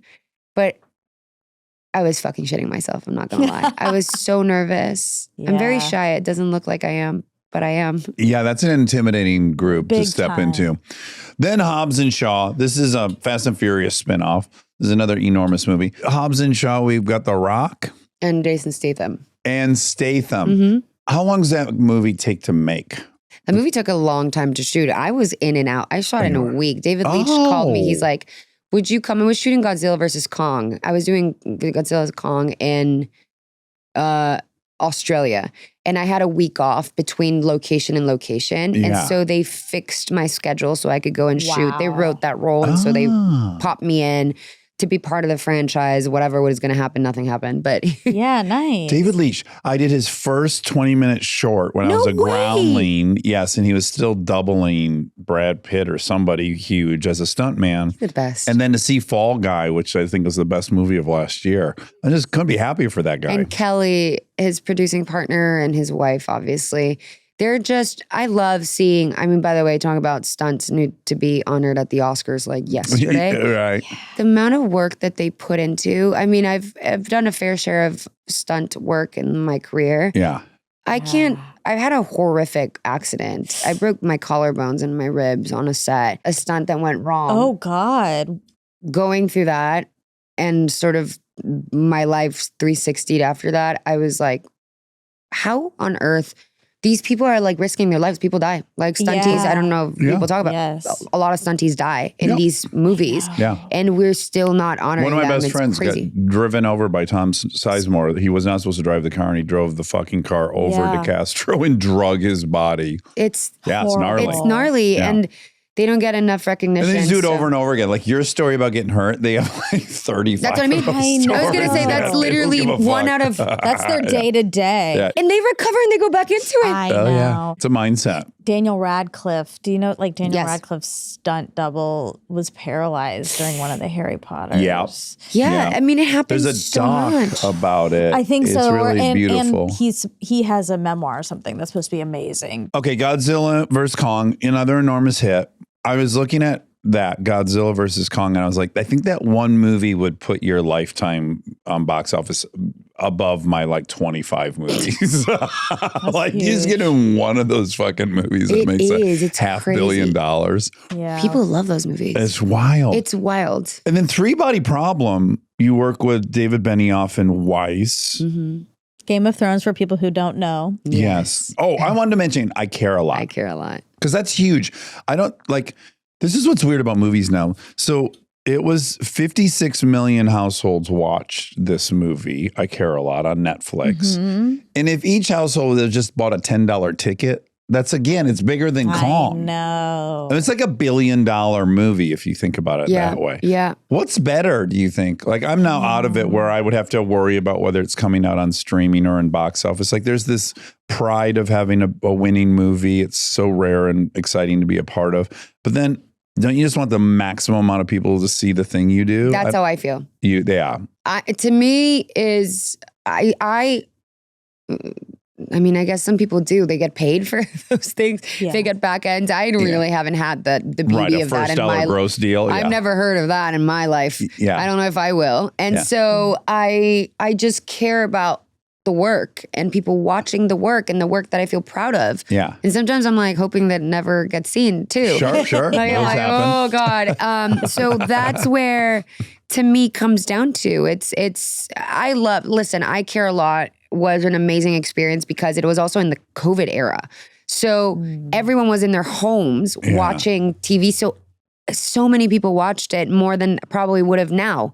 And I love that movie. And Where'd you shoot it? we shot in Boston. Oh, okay. Your co-star was from New Zealand? In I Care a Lot's Rosamund Pike. No, she's not a English. Kiwi. She's not, yeah. Oh, I thought She's she an was a English Kiwi. rose, baby. I'm so sorry. Complete English rose. How Miss dare you? Pike. Yeah. How dare you? Okay, so she's English. She's Wait, so is English. Farrah Girl, your you're friends with thinking her? of the not the right person. Another Rosamund? Yeah, he's got a different friend, Rose. That's Kiwi, Rose right? MacGyver? Yeah, Rose Oh, that's MacGyver. Rose That's MacGyver. different. Yeah, Rosamund Different Pike Rose. is Gone Girl. Gone Girl. Dax. Yes, I love her. My apologies to everybody. I was picturing David's friend. Yeah. Well, He's a Kiwi. she's great too. Yes. I like She that. is right? great too. I like her too. I don't know her, but I like her. Okay. No, Rosamund Pike. She's incredible. You guys are bros now, right? You guys, Bros. yes. She We're did. wives. She interviewed Cool. you for Interview Magazine. She's my wife. We're wifing up. I spend a lot of time with her. She sends me raunchy photos. Oh, I send her wonderful. raunchy photos. Yes, Oh, good. Not of love it. yourselves, but of other people. No, of us. We play lovers in the movie. So we're so a really funny story. This is actually worthy of saying. We had a scene originally in that movie where I pegged a man with her. Oh, wow. Yeah. Okay. We had a pegging scene. Wow. And what did you use to peg the young or old man? Really big black dildo. Okay. Wow, Not a, okay. It was pretty big. And I could find it actually. Okay, Oh, great. yeah. what if So- you had it in your purse? No. So basically, we have this scene, which was incredible. The movie starts with her sort of going on a date with Scoot McNair. And it's totally scrapped out of the movie, which is a bummer because it was so good. Anyway, we would go into the scene where she's sort of saying how much she realized she doesn't like men. Okay. And she's like really into women. Yeah. And so she's like, but you should try it. It's fun. I'm like, maybe we should try it together. And there's a scene where we would go on a date, the three of us. And so we would go back to the house and you would see from the reflection on a microwave of like three bodies sort of having a threesome, but I was pegging a man with a strap on. And so, Yeah. and then we'd come out of and then be like, yeah, it's not really my thing. And then we go back to being full on lesbians. And so that got scrapped out. I don't know if it was too raunchy, whatever. Maybe just a little too early in the film. Yes, Sometimes you a can be a bummer, little too 'cause I early with a scene think- like that. It would have been a win. And so anyway, because it was funny. It was great. It was like funny. Anyway, it got erased. But since then, we just have like photos of each other, just with raunchy things. Yeah. And so she sent me for my wrap gift a ginormous strap-on. Wow. Wonderful. And Does the it's- intimacy Here it coordinator is. know about all this? Yeah, we would get in trouble. We would get No, really. you both it's consented. not- You're we both good consent. about it. And then this is me sending her my wrap gift. And you're wearing wearing it. it. Wow. Oh, Yeah, you can see. wonderful. This is really was something. nice. This is too personal, but in that filming of that, were you like, maybe I would want to do this to somebody? Yeah, did it I seem was kind of fun? fascinated by it. I'm not gonna lie. Yeah. I mean, Yeah. I don't know if it like is my thing? Kink. kink. Well, Right. we know cannibalism isn't your No, kink, but definitely maybe not this mine. one's more. I just imagine there could be a moment where you're like, that doesn't appeal to me at all. Now I've put this thing on. Now I'm kind of I definitely was fascinated by it. there's something about your hips hitting someone else's and you're on the business. Right. You're not on the Dominating. business end. You are the Giving it. business end. Yeah, I can Giving it. imagine a gal doing that and going like, oh, I get it. It's powerful. I get Yeah, this. I Yeah, could, it's I could powerful. see Yeah. that. Yeah. I see how that is powerful. That I guess I get the psychology behind it Right. and how that could be weirdly, fetish. But I was just, listen, I'm never a no to things. I'm always Yeah. a yes to trying things and Same. discovering. Yeah. Not done yet. Just fictionally. Well, but you Okay, have great, the great, great. apparatus. I have the you apparatus. know. Also, it sticks on the walls. I like have it like on a window and it's just like sticking out. Oh, But what could be really terrifying to a man is if on his like third date with you, he was at your house and he saw it. Like he was going to the bathroom and he saw this and he's like, oh, fuck. I This is did. her It's thing. happened. She's going to It's know what's happened. happening. Oh yeah, it's happened. I'm Because I had it in my house. Yeah. I've had it in my Yeah, and house. a guy might have to go like, oh boy, she's going to need this. This is what she's something- wanting. They might be intimidated. It's a lot of explaining. There's a lot of Yeah. explaining to do. Stay tuned for more Armchair Expert, if you dare.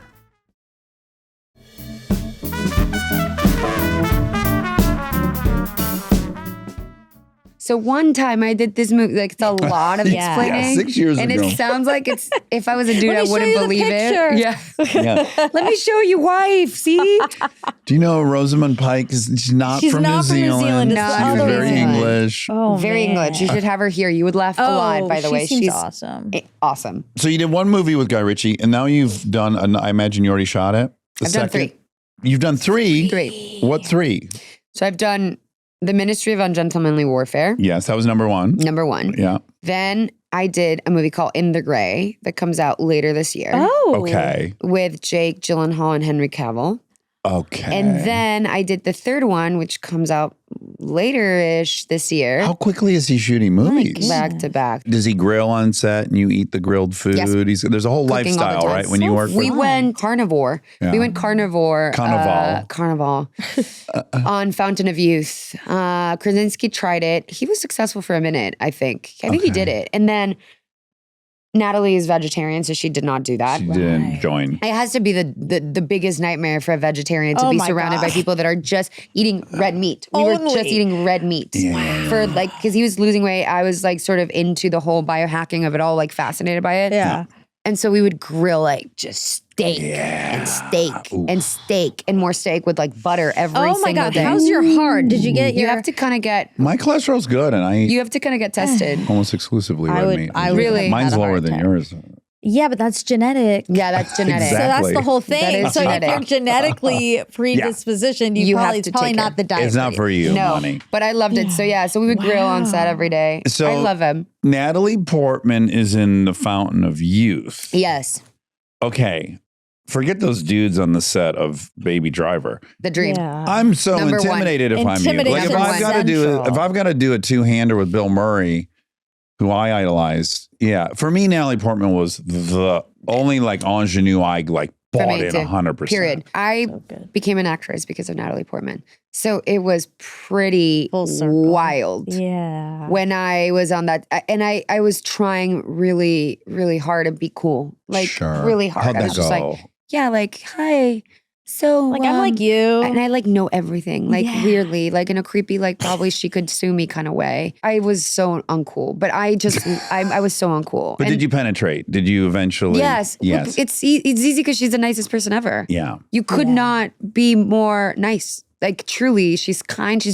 I mean, I couldn't stop staring at her. It's only happened to me twice with her and Marion Cotillard when I did a show with her. I couldn't stop. I was like, you're like, how do you look like this? Transfixed. totally. Yeah. And she was so fun to work with. Them two, we had a lot of, scenes together, really challenging physically, like dire conditions, water tanks for hours, freezing cold in the air of the UK, like open air.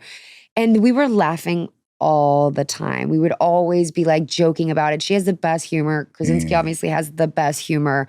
And it was good vibes all day long. And awesome. it was a dream job. And I couldn't believe it. Where'd you shoot that? We shot everywhere. We went to Thailand. Oh my God. Then we went to Vienna. Oh, Then we Lord. went to Egypt. Oh. Then we shot. It's like a dream in the vacation. UK. where It was you I travel just the took it. world. I was like, Yeah, but not the water bath, since that's That's how you tank pay for the sounded trip. bad. Yeah. but it's cool though. Like, how many times can you say, "Oh, I was in some weird water tank for hours with Natalie Portman"? You're right. Yeah. You're right. It's I'll take probably it. worth it. Yeah. Wow. Yeah, it was an amazing That's experience. cool.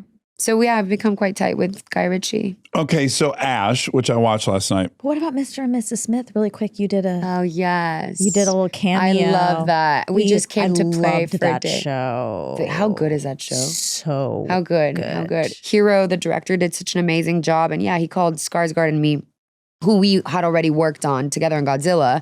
Oh. And he was like, would you guys come and play for like a few days? And we want this sort of like, your stereotypical couple of like what you would think Mr. and Smith is going to be. And then Exactly. sort of turn it on its head. It And was such a fun reveal. it was fun. It was like, you think we're going to be in it. It was like dead. Yeah. Hopefully we'll make it back, Maybe it could Yeah, be you a never throwback. know. You never know. So Ash, I would say it's got two really great parallels. It really reminded me of Moon. Did you ever watch Yes. Moon? Yes, Moon. Oh my God. Did you ever see Moon? don't know Moon. You should watch it. I don't know. Fuck, is it incredible? That's incredible. That's a huge reference. And that's someone's kid directed that? David Yeah. Bowie's kid or Yeah. something? Is that what it Oh, was? wow. Duncan Jones. Duncan Jones. Oh, wow. But is Duncan Jones Is Duncan somebody's Jones kid? the child of David Bowie? Yes, Okay. correct. But does not share the Bowie last. Just Name? wanted to separate. It's kind of like a what's his Nick name? Cage. Nope. A Well, he was a Anderson Coppola. Cooper. Right. They all Nicolas Cage separate. is really Coppola. Oh, really? He's in the Coppola family. And he No did not way. he wanted to make it on his own. So he gave himself Cage. You've blown my mind. And do you know Yes. about Anderson Cooper? He's a Vanderbilt. Anderson, like the guy The that. journalist. Yeah, his The mother journalist? Yeah. is Gloria Vanderbilt. Oh my God. Yeah, but he And wants to- also Emilio Estevez not using Sheen. You're right. That was a Sheen? good move. Sheen, Martin Sheen. Oh, Martin Sheen. Charlie Sheen, Martin Sheen, Emilio Estevez. They're a family, but look Some at this. people need their own path. What? I know we're really giving you a So maybe really this is a quick moment to tell education. you that like I've changed my last name. Yes. Can you Yeah. imagine? From I was like, Streisand? yeah, Barbara. Yes, I couldn't be more like her. And then of course Alien Yes, Alien. is obvious. So who made this? This is Flying Lotus. Flying Lotus is an artist. So he's a musical prodigy. Like he's like Okay. a prodigy. He's incredible. He's a producer. Okay. And I was a humongous fan of his music. And I had seen this movie, insane, crazy movie called Kuso that he did before this. Okay. And it's wild. Like there's really not a plot. It's just a crazy, brutal, gory, insane movie. It feels like you're watching like back in the day, like late night MTV, like just weird. And I was obsessed with him. And the script came across my table and I was really yearning for something that was in the horror space Mhm. and like bizarre and creepy. And I like a psychological thriller. Yeah. And this felt really in the vein. And he showed me his visuals. I mean, we made that movie for no money. It's very impressive. You would watch it and you will not Okay, believe so it. it's set in the future. You are a group of Earthlings that is trying to explore and find another planet that would be habitable. And you touch down on this planet in this pod. And when we meet you, you have amnesia. You don't know what the fuck's gone on. Your head is damaged. Yeah, I'm injured. And yeah. everyone on the crew is dead. Oh. And we're kind of piecing together Mento style Interesting. what happened. Yeah, it's like very feels like psychosis. Like it's very it's a discombobulating movie. Yeah, you're dealing with like amnesia, but also kind of madness. Yeah. Like we're not quite sure, is this If I'm full person there. insane or not? Wow. Okay. We don't know why everyone's dead. Ooh, creepy Yes. and good. And then we have Aaron Paul Love Aaron. pops in, and he ostensibly is trying to figure out what happened as well. But in classic movie like these, we don't know who's friend and who's foe. Yeah. Twisties? Yeah. Lots of twisties, but yeah, visually really, really original, and it had a tension and a chaos that Substance. Oh. It's that Yes, kind of unsettling. That's how I describe. You're doing a perfect job of describing Substance in space. Yeah, Substance in Wow. Space. It's like it's in the van. That's why it made me so happy that because when we got this movie, it was a wild card. Like it was not, everyone was like, are you sure you want to do this? And I was like, yeah, it's insane. I don't even know what's going to Yeah. turn out to be, because it's like when you think you know, you don't know, and it gets crazier and it gets crazier. Well, a lot of them you go like, oh, it's either going to be incredible or it's going to suck. And that's fun. And that's fine. And it was really that. And I just was like, I'm willing to take the risk. This is fun. And I can see his vision. It was all based on his vision because he had like a very strong point of view. And I trust people that have strong points of view when it comes to creative. In my experience, Edgar Wright, Guy Ritchie, Bob Zemeckis, like when you work with people that have points of views, you're in it. Yeah. And, you know, when the Substance sort of took a life of its own, I was like, oh, I'm glad people are open to crazy films. And Yeah. it is. It's like Being slightly uncomfortable. camp, but also but uncomfortable and weird and dark and brutal. And it goes from like psychological thriller to really gory, really bloody, and back and forth and fucked up. It's dark. It's a crazy movie. And it has this element of oxygen, which is always fun. So like you're watching, you're kind of holding your breath a lot of the time. Is she going to run out of oxygen? Oh. I think this is a very like Angelina Jolie role. Oh, really? Yeah. Yeah. I can definitely, like if this movie was made in 97, I think Angelina Jolie would do this. Yeah. role. Because she was quite a risk taker, I think, with her choices time. throughout that I think she had moment. similar, the bad word would be hangups. But I think she had a similar fear of only being hot. Yeah. Yeah, needing to And- prove herself. Yeah. And I think she did a lot of things that were unflattering intentionally to break out of that. And so this very much mirrored, I think, that experience she's had. That makes me happy to hear that you felt that way. But I'm going to really applaud you as an actor. You have almost no lines in this movie. Most of the movie is you processing flashbacks that you're not seeing. And, you have to react to all this stuff that you're not seeing. You're in a scene by yourself. You sit at a desk and they go, okay, camera's, and now you got to take us through these flashbacks. You have to take us through the anxiety and the tension of trying to figure out how the fuck you are, where you are at, and where am I at. There's nothing, you can't talk. Anything we're going to learn from you, we just have to see. And you did an incredible job. I was quite blown away. Thank you. That means a lot because you just nailed it in the head why I picked this role. I've always craved, I guess coming from soap operas, and I talk a lot too, as you can tell. We love talkers. Yeah, I'm a heavy talker. And I fill space, my anxiety with speaking. Yeah. And I've always, I think secretly, closetedly wanted to experience what that was like to be able to feel comfortable in that space. Yeah. Because I don't think that people see me as that type of actress ever. I think that because the roles that have sort of come to light or like flashed into the zeitgeist have been quite the dynamic ones. And I personally like these performances way more. And so I really enjoyed it and I was really scared.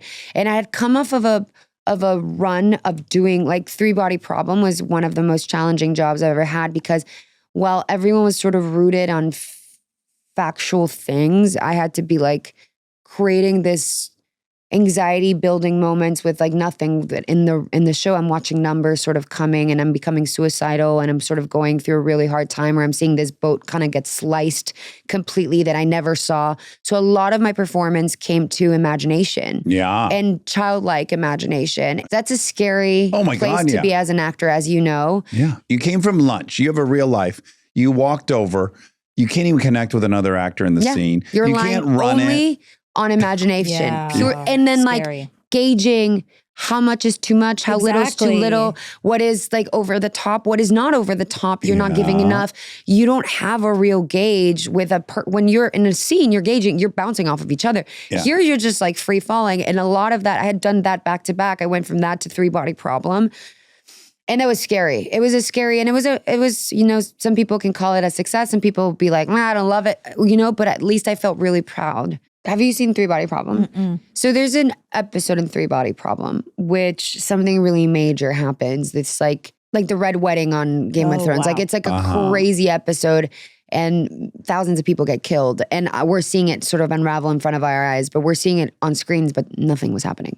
Yeah. So you're just seeing this ginormous sort of tragic moment happening, but we're seeing nothing. And we have no idea what that actually VFX What is it going to will look look like, like. Yeah. how severe, how not severe. So you're just sort of like, you really rely on your director. And if you're lucky, you have an amazing director. If you're unlucky, you don't have an amazing director. And then you're sort of like, You're just and scared for 3 months. for 3-Body Problem, I was scared for 2 years. 2 years of like Wow. bracing because my whole performance on that show, I'm the only one that is like relying on nothing. Right. Because I'm talking to myself, I'm looking at things. Ooh, talking to yourself so hard on camera too. Yeah. It's just that. Like a mirror scene where you got to look in the mirror. You're like, And oh not my sound God, guys, cheesy. Yeah, I've and be never, believable. I think it Yeah. looking at myself, but I've never spoke to myself. Never, not once. Yeah, but some people do when they're Do they? if they're Do not they? well.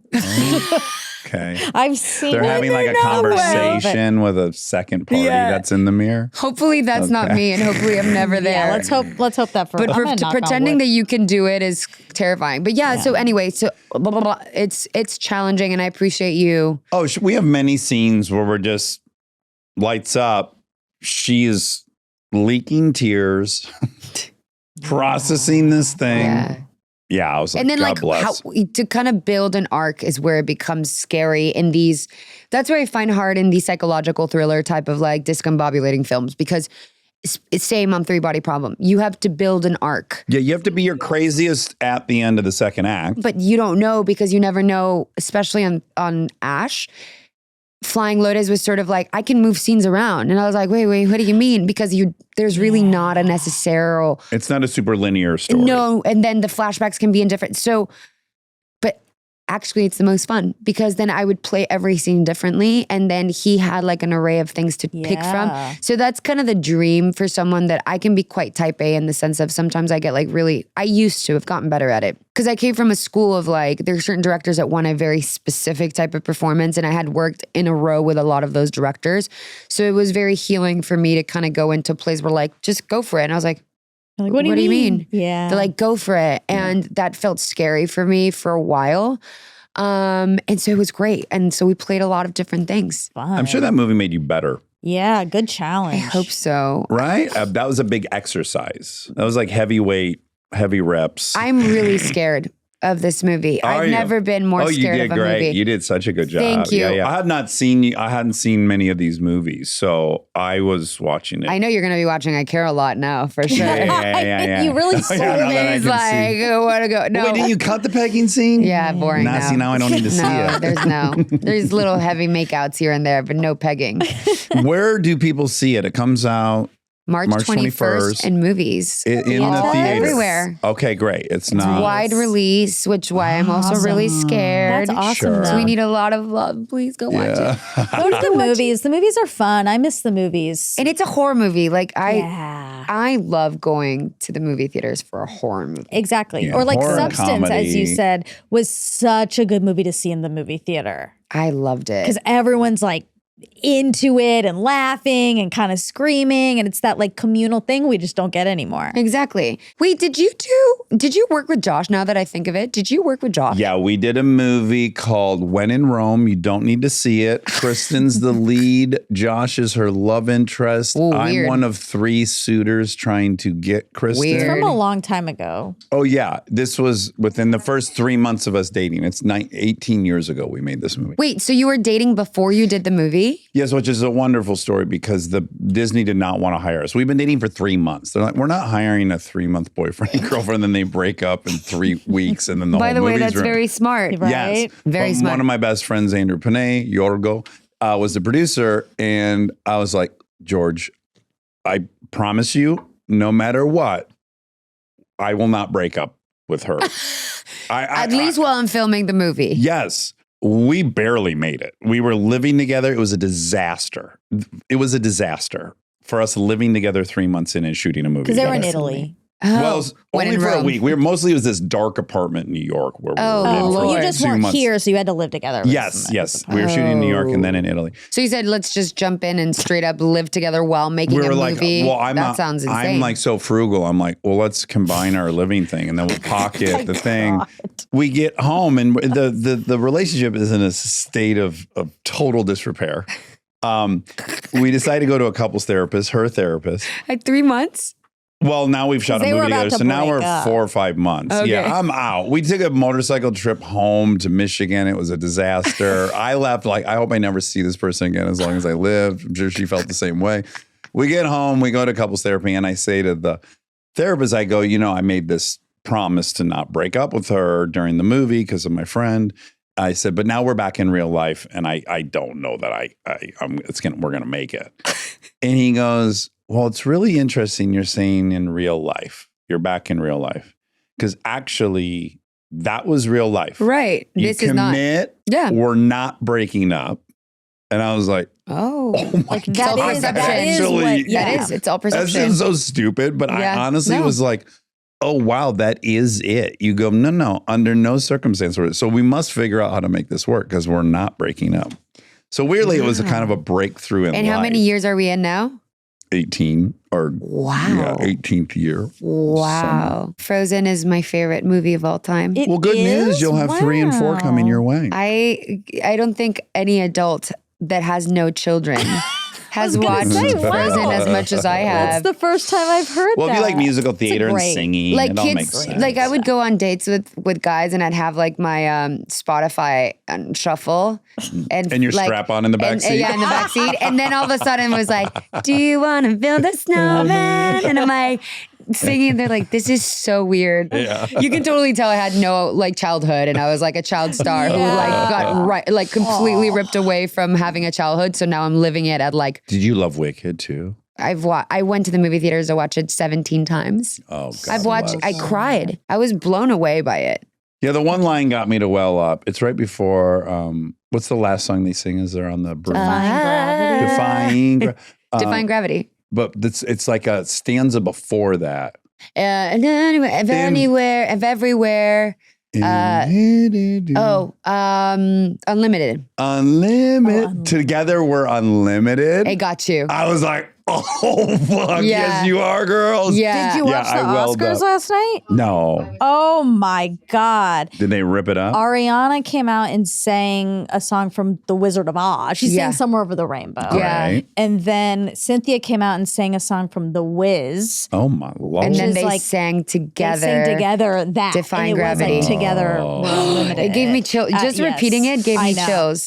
But it's like also what it was saying, because The Wiz is like an African American Wizard of Oz. Okay. And it's like bringing these like together. It was but it was spectacular. very powerful. And it makes me really happy for John Chu. You know, weird, random. John Chu was the first person to actually cast me in a movie. Really? Oh, really? Well, He did a movie that was not successful at all, and we always laugh about it, called Gem and the Holograms. I Oh, yeah, yeah. remember Ryan Hansen this. was in that. Yes, Yes, our friend Ryan. I love. Are you guys friends with Ryan? I Best love friends. Ryan. Yes. He's the best. He's hilarious. Yes. Yeah, he He's the most is. charismatic man in America. The most charismatic man ever. Can do backflips. Yes, very, and very will at And any will. chance. With a little provocation. good. And he cast me as like the Misfits, which was the bad girls, and we had like a little tiny scene. I remember it was Kesha, me.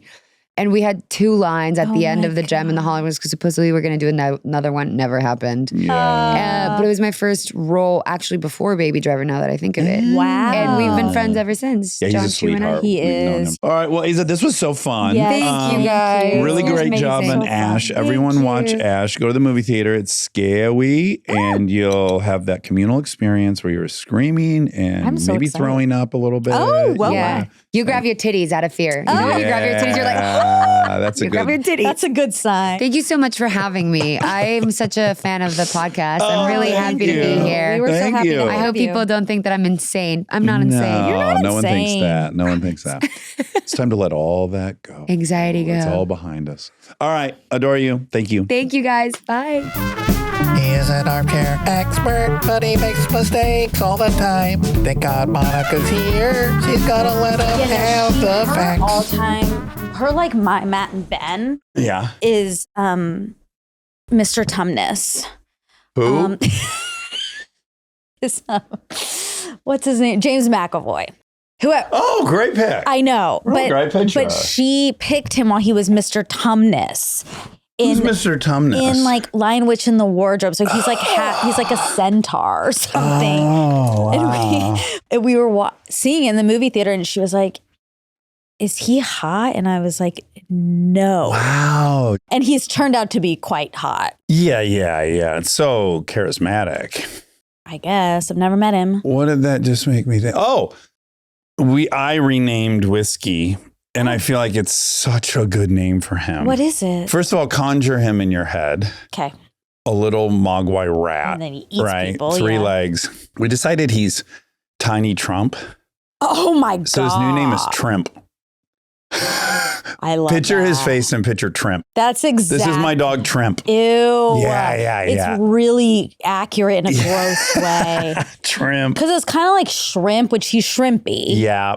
But then, And then what's the rat from Charlotte's Web? Templeton.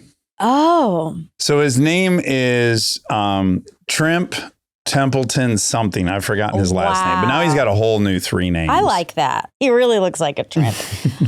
Who do you think is the perfect name to face and body, like name to person match? Brad Pitt.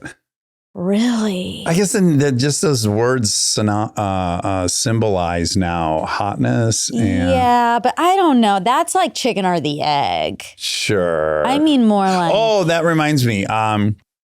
As I alerted you, on my bus trip home from Nashville, I was watching all kinds of stuff. Mostly shit I can just listen to.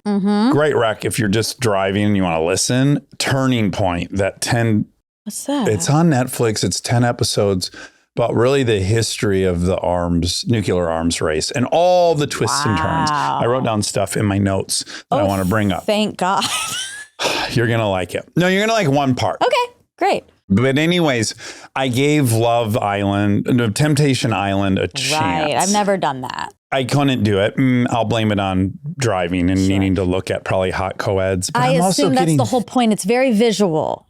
and the most alarming thing's happening to me, which is like hot co-eds are starting to do less and less for me. That's great. I mean, is it? I mean, it's Yes. like on a self-actualized spectrum, it's good. That's a bummer to I'm miss sorry. I understand. something that has been a source of like titillation and enjoyment my Yeah. whole life. It's just one less thing I enjoy. Okay, I have a question. Answer honestly. Yeah. Is it that just like overall the titillation in seeing like women on screen or what? Yeah, we'll say Even on screen. ripped dudes. You know how I like ripped dudes as well. Okay, so it's all going downhill, or is it just the age has changed? Phew. Yeah, how do I know? But everyone's pretty young on the show. What I think is happening is there's some sliding ratio in my head that used to be at 13. Looks was a 20. Like my body was just responding to what you course. see. Of course. And then I just feel like personality always ratcheted up and then looks priority went down. Uh-huh. And I think that was at a really nice even keel for a long time, long enough that I could at least look at a hot person and, with a repugnant personality and think that'd be tolerable for 40 minutes. Oh, I see. Okay. I can't even enjoy now. This is I'm great. turning into a woman. That's what I was literally just about to say. I know I'm finally starting to understand What's how you guys happening is feel. you're becoming It doesn't matter if someone's your hot. feminine side is coming out. Yeah. Finally. I must be in Mizogoff. Perimenopause. Menopause. Yeah. Yeah, but That's it's how like it feels. they introduce themselves, right? It's like, the premise. There's like 10 couples or 8 couples. And They come in as a couple? it's the weakest premise imaginable, which is like, we want to make sure we can take our relationship to the next level. So we're going to really tempt each other. It's like, that's not what people looking to take their relationship to the next level do conventionally. But anyway, so you're sitting down. It's this weird mix of jealousy and then bravado of that they don't care. Yeah. And then the temptresses and tempters come out, if that's the male of temp. Oh, they bring in new people. They break up the couples and the girls live in one house, the boys live in another house, and then they send in temptresses. Okay. And so like all these women come out and they're in bathing suits. Of course This whole thing is really fascinating. Because what is the line? Like if you set it up, these are very vague lines. You mean like sex worker? Yeah. Like you're hiring hot people to tempt other people, and then hopefully they'll hook up with. Yeah. It's very blurry. And do I guess you who think cares, the temptresses want to date? It's not right. The whole They're claiming they do, but they were cast for being hot. They're not. I know. It's not like they were like, I need to find love, and I'm looking for someone already in a committed relationship that's claiming they want to go with them. That doesn't exist. I know. So, and they're like. These aren't real names, right? I'm just making them. It's like, I'm Tiara, and I put all the back up front. Like all these weird sayings, and then they show their butt and stuff. They put all the back up front. That means they have a huge vagina. Well, no, I'm not mixing metaphors. I'm just saying words. Anyways. Yeah. They say these things. Yep. This guy's like, I'm a chef, and I'm going to cook you hot. Like all these, they got a one-line. Yeah. And I'm just like, every time they say one of these. Of course, it's so cringy. It's a bummer. Yeah. It's a bummer. People, like you're already hot. Yeah. And then have to say something hot on top of it. Yeah. But I'm saying all this saying, I know 10 years ago, I would have been able to look right through most of that stuff. Although the one I always loved was with Ryan Devlin. What was that? Yeah. Are You the One? Yeah, we loved that. Because they really did want to fall in love. And be on TV. Yeah. And be on TV. Yeah. Yeah. But they were like, people were like bawling and stuff. Yeah, that's like Bachelor. Yes. Yeah. But like, here's hot models that are going to tempt you. And I just don't know how I feel about it. Anyways, I gave that a shot and then I didn't make it. Why did I bring that up? Just to tell you. Oh, because we were talking about names. Yeah, names. And whose name matches. Yeah. And why did I think of? We talked about Brad Pitt being hot. Yeah, hot. Maybe that's it. That's how we got there. Yeah, I mean, look, I used to be able to name like 10 female actors that I was like coveted. Yeah. And we're down to a couple. Really? Yeah. I mean, I'm saying really in like I'm dying. No, really like I would assume that you don't have any anymore. Oh. Like why would I have a nanny? Like when would there be a day where you go like Brad Pitt's not hot? No, it's not that. It's just things do change. Like even for me, today an article came out in GQ about my boyfriend, one of my original boyfriends, Ben. Ben, okay. And, my friend said, you have to read this article about Ben. And I was like, it's a must read. Yeah. And actually she said, I know you're more of a Matt girl, but you have to read this. And then I got like old defensive, right? I was like, it's not one or the other. They're the same. Yeah. But I know at some point in my life, the idea that there was like new info about Ben or that he would have participated in thing. And I would have been so excited. I would have read it immediately. I would have canceled all my plans. Yes, of course. And I was like, oh, I got to read that. Like it like felt like a chore. Similar. I loved it. Oh, you did? Yeah, it's really good. What makes it so good? He's very open in it. Oh, like to what degree? Well, I also give a lot of credit to the interviewer. He's not going for low-hanging fruit. Right, like every interviewer. Exactly. Today. And so in doing that, Ben says a lot of stuff. Right, because he's not on the defensive. Exactly. Yeah. And I mean, he just what are like a couple owns a lot of things. He talks about, there's nothing like majorly juicy, but he does talk about his relationship with Jen Lopez. And he's basically like, yeah, everyone wants like a juicy headline. He's like, it's just it'd be so boring if you knew the details. It's just a relationship. It's just like she has things, I have things, and it ultimately doesn't work. Yeah. He's very like reflective of this thing about him that like people love to watch him spill coffee on the street. And you know? Right. And he said, I could have been more strategic. I should be more strategic. I shouldn't like go out and In get the mail or go out in crappy clothes. I know people are going to do a thing, but I just don't give a fuck. Okay. And I liked that. Yeah. And he said when he looks back I'm on so old grateful articles, I'm not him. I know. I am so grateful. No. It's so unfair. Every now and then I see photos of me from out in front of my house. So I'm like, oh, they sit there. You know, I sit there.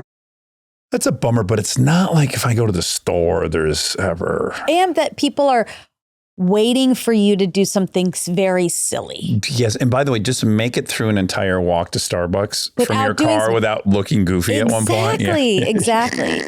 And he talks like about his kids because he has this production company with Matt, and like the reason they started that is so he could be at home. He can like be with the kids when they get off the bus. And he missed a lot of chunks. He said he missed a lot of chunks and he regrets that and he doesn't like that. And it was great. It was great. I loved it. But also all to say, like, your interest had waned a bit. Just my perimenopause is kicking in. Same. Yeah. Yeah. It makes sense because I'm Indian. Testy atrophy or something. Testicular I'm Indian atrophy. and you're white, so we would be hitting it around the same time. Because I'm white. Yeah. And I'm 12 years. You're 12 years Exactly. Can I tell you the thing that really interested me about Turning Point? Yeah. Oh, wait. Can we do one more thing? Yes, of course. This is still sort of on subject of hotness. So I say that, right? Oh, you were shocked that I have two still. Oh, yeah. Who are they? I probably have more. You know, it was reinvigorated. I went and saw Black Bag. I was just about to bring it up. You saw it? Yes. Oh my God. You know what's great? I went solely because I saw Fassbender was in it. I had like an afternoon off and I went, I didn't know anything about it. Yep, me either. I enjoyed it so much. Me too. The score was so good. And I was angry at myself when I saw the title. I was like, oh, Soderbergh directed it. Of course. And that's his signature kind of music and the style. I almost wanted to rewatch it again. Oh, you didn't know till the end it was him? Yes. Oh, that's why I saw it. I was like, it was almost a blessing because I was trying to figure out the tone of it quite a bit. If I knew it was Soderbergh, I knew it would be a lot more out of sight. Playful. Yeah. And I was more like, oh, this is hardcore British espionage shit. Yes. But I loved it. But I was reminded how much I love Alicia Vikander. I didn't even realize it was her. When he's interviewing her and she's passing the polygraph and they're talking about her anal sphincter. Realize it was her the whole movie. Wow. Until you just said that. Am I right on that, Rob? I'm looking. I don't know.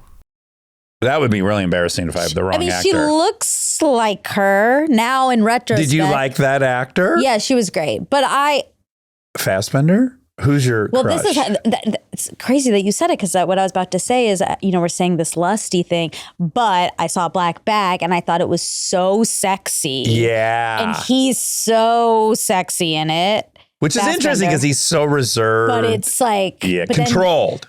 His level of control is hot, right? And he loves her so much. Yeah, he'll just betray his country for her. Yeah. And she's so...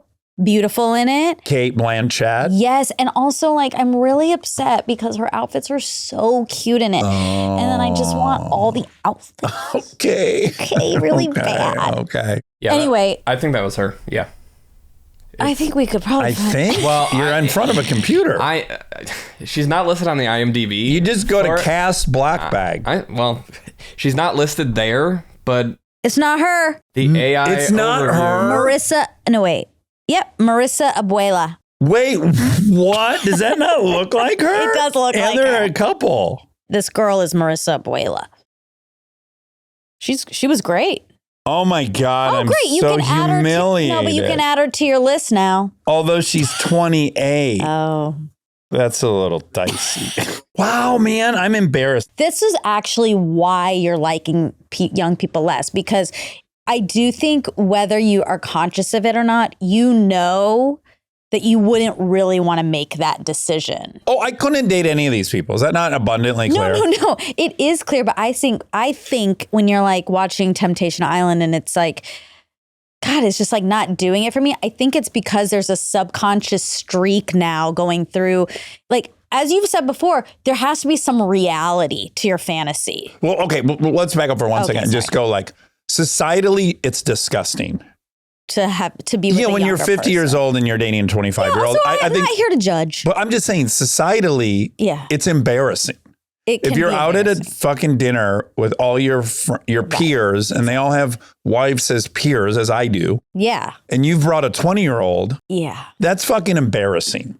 Yeah. I'm not saying people shouldn't do it, or I'm just saying I would be embarrassed to be at a dinner with all 50-year-olds and I brought my 20-year-old girlfriend. Yeah. So I think that's what's happening. Genetically, evolutionarily, no. There's no reason a man would ever stop seeing fertile women as attractive. It would be my culture on top of it. Yeah, but your culture's Oh, it is. It is. Obviously, we have also evolved out status. Like status now doesn't just necessarily mean having as many kids as, like, you're done having kids, right? Yes. Like yes. Physically, you are done having unless kids. I got a reversal of my vasect. Right. Yeah. So you have also told. But my genetics doesn't know I got a vasectomy. I don't know. No, it doesn't. It can't take info in. The whole point, that the reason that we have those genetics is still for status. It's for spreading your seed as far and wide as you can. Yeah, it's just to spread your seed. So genetically, I too am supposed to spread my seed. That's the pull inside. Yeah. And then on top of my biology is culture that's affecting a bunch of my behaviors. Yeah. All I'm pointing out is that there is no Mother Nature rule that I would not be attracted to someone that's fertile No, I'm and not hot. saying there's a Mother Nature rule, but it's still, culture's still subconscious. Culture's huge. Yes, it's totally subconscious. That's what I was saying. It's like subconsciously there is something in you that's like, that's not a reality anymore. Yeah. I go to, mine's very complicated. I can't talk to, what would I talk to this person about? Exactly. How would I spend hours with this person? Yeah. I'm going to be talking about, the time Prince was dead in 1983, we all thought. You did talk about that recently. Yeah, I also continue to, because that's what I grew up with. Sure. Anyways, man, but I see folks my age just out doing it. I guess I don't know. I want to say I applaud them, but I'm just like, we just have different levels. I guess it's a signal of confidence. It seems like a signal of insecurity. Yours? When I see 50-plus-year-old I agree. actors with 20-year-old actresses. It's either insecurity and they need this woman to raise their status because they're beautiful. They want a reflection of themselves. Exactly. If this person likes me, then you guys should all like me. Yes. Right? Which I can relate to that. In some cases, not all. In some cases, I think it could be evidence of a lack of emotional maturity from the male, which is like they've never gone past what relationships are in your 20s. Yeah. They don't want to. Yeah. And they want someone that also wants a 3-year ordeal. Yeah. And nothing more, because that's the phase they're in. Yeah. They don't want it to be that serious. Yeah. The older you get, most women want something a little more serious. So there's that. And I would imagine the percentage of 3-year relationships in your 20s that turn into a lifetime versus 3-year relationships in your 30s that turn into a lifetime. I think that's a dramatic difference. Probably, yes. I'm guessing. I would guess too. Yeah. Anywho. Well, that was. Do you want to add any guys to your list? I know a lot of them. Idris Elba. The guy from. Such a random one to say. The guy from Heist. Matt Ben, Sean Penn. No. See, this is why it's so Brad Pitt. funny. I know I'm sort of an outlier, or I've always liked older men, Right. which is so opposite from What men. I still do. I know from my female peers and friends that I, on the scale, You am track much older. more attracted to older men than that they are. Do you have an explanation for that? Yeah. It's a maturity thing? No, I think because I spent so much of my young life feeling like I had to protect everyone in the family. Uh-huh. I like the idea of not having to do that. Right. And having a protector. To relax. So in my head, the protector has to be older. Patriarchal a little bit. Yes. Oh, okay. Interesting. Because I was going to hearken a guess that there's also some part of you, an insecure part, Sure. I have a lot that of says them. older men value personality more. Oh. No. And young men are just looking for like whatever Instagram model to inflate their own status. No, because this is even when I was really young. Yeah, right. Like when I was So they could have really concocted young. this whole. Yeah, I didn't like, I wasn't like, I mean, I guess I did like Leonardo DiCaprio in Titanic. I liked him, but I really liked David Boreanaz. Okay. Well, You know? I don't know who that is. But. Angel on Buffy. Oh, okay. And he was older, way older than me at the time. Yeah. So I was still even then attracted to like an older thing. This is where it does get tricky. Is like, I trust you In and life? your desires. Yeah. So if you want to date a 62-year-old man, Yeah. Well, we've talked about this. You don't want me to. I don't want you to. Yeah. But it's interesting that now I have two conflicting ideas in my head, which is like, yeah, you should be able to be with a 62-year-old man. And then kind of the inverse of that is like, I have to be able to not be judgmental of the 62-year-old man that's with you. Right. But you are. And I get it. Yeah. Although Like- there is a threshold, but I bet it's kind of just because I'm 50. So to me, a threshold is around 35. Yeah. Oh, God, that's so sad, but true. Like, right? I don't past mind it. a 50-year-old dating a 35-year-old. No, me either. Yeah. I don't mind a 60-year-old dating a 35-year-old. Yeah, I it's know a we are a little little tricky, we're yeah. a little different on this page. Yeah. Ted. And again, I don't give a fuck. I just have questions. Well, I don't have that many questions. It's like if the 60-year-old is finally at the point in his life where he is ready to Have some fun and travel. settle down. I mean, there is something about being with a young person that makes you Energizes feel you. youthful and energized and not like your age. But also, I think some of these 6-year-old men who are hot, like have had all these women coming in and out of their life. They liked that. And now they're like, oh no, like I do wish I had someone to watch TV with. I don't. Right. I guess I got to go to the people who do. And those are 35-year-olds. Mm-hmm.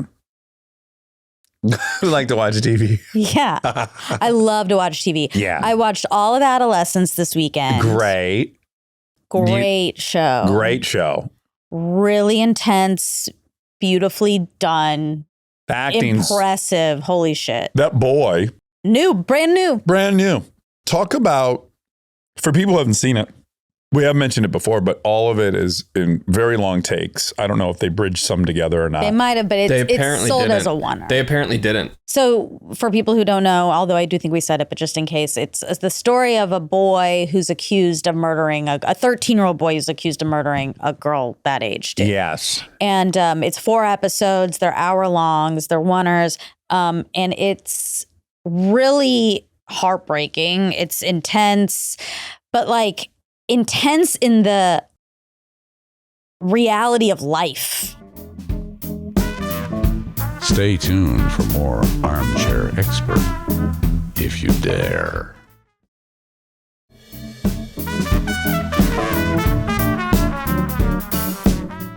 I certainly don't want to re-debate this. I did want to just point out, post our debate about men and women that we had recently. Okay. And in reading comments, I noticed there's a total lack of compassion for young men. Okay. And particularly young white men. Mm-hmm. Totally get it. It's so well grounded. Mm-hmm. White men have been in power. They've had all the power and all the opportunity. So I'm asking you to feel bad for the group who's had all the power and all the opportunity and held all the wealth. But what occurred to me, and I think it's a distinction people need to make in their mind, the 12-year-old wasn't a CEO of a company. Mm-hmm. He was not the patriarchy. He did not have the power. I agree. I think we graft on the sins of previous generations onto these young boys who are like 10 years old. They just arrived. They don't have any status or power or control. And you got to make the distinction in your head. If you hope to have any compassion for this group that is, by all metrics, struggling. I think anyone who's really thinking about it does recognize. And for 30 and above, go ahead and keep feeling that way. I don't mind that you think, poor white men that are 30 and above. Right.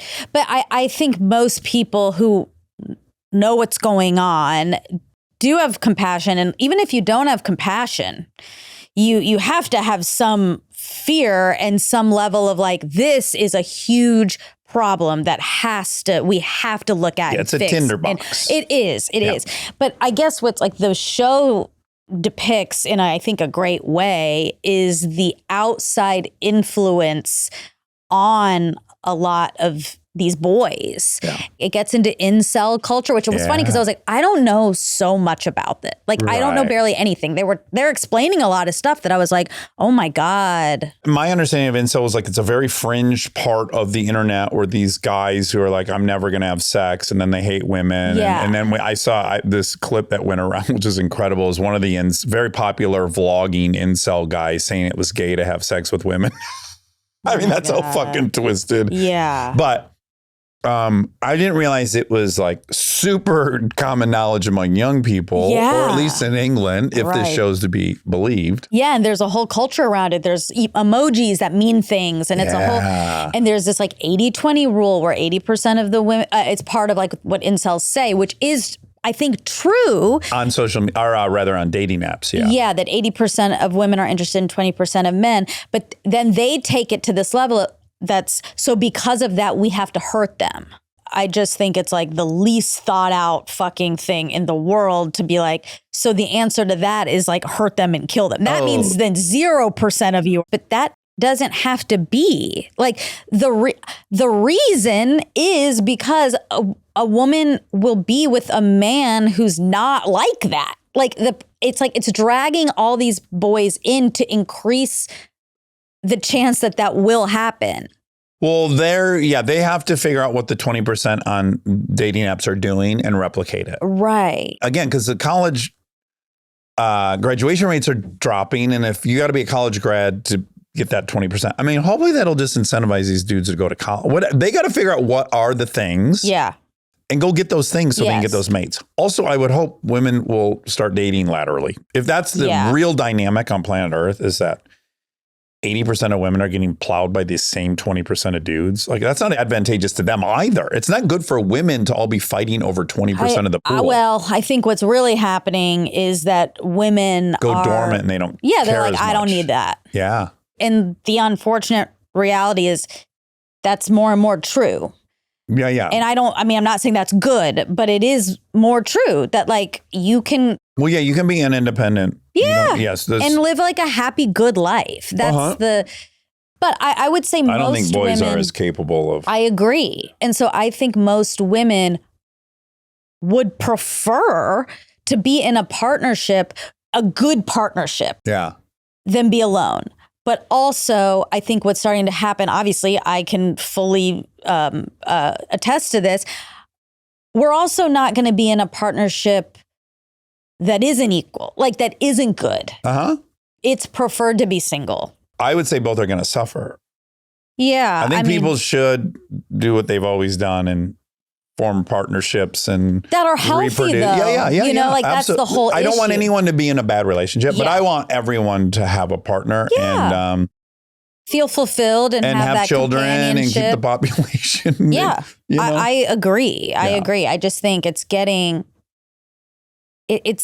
getting harder. Like it just is. It's for everyone. I just think way more people are losing now than ever have. Yeah. But even because these 20% of dudes, you think any of them are settling down? If they have access to 80% of all women, right? That's fucked for them. It's not good for them. Yeah. It's certainly not good for the 80% of boys that are left out.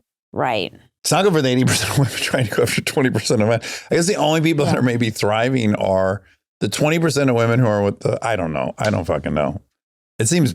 I don't know, but we bleak. also there's also the reality at play here, even though we're saying this 80-20 rule, but there is a real truth. We talked about it on here all the time. I see it everywhere that men are not that attracted to highly independent, accomplished women. Most men, they're threatened by it and it's uncomfortable. I think they're all attracted to it. I think they don't know how to handle it when they get it. I also think a part of it is for many men, and I don't know, I think they think there's something masculine about it. Oh. That Well, maybe for some, yeah. There's a role reversal they don't like. They don't like the idea their dad that was the the woman breadwinner and their exactly. mom So was that's not attractive. I mean, there's so many women I know that are single and beautiful and thriving and real catches. Yeah. And they cannot, and they are dating. They are dating. out there, they are dating, and it is not working. It's not good. I guess what's interesting to think of is I have 2 daughters that will date, and what do I want for them? Well, yeah. I also think, knowing you definitely want them to be with an equal partner. Oh, yeah. Yeah. They deserve that. Yeah. And I you want them know to be that. with an ambitious go-getter, protector, Exactly. who's confident, Yeah. and will let them shine. Yeah. And if they don't, I'll fucking break their necks.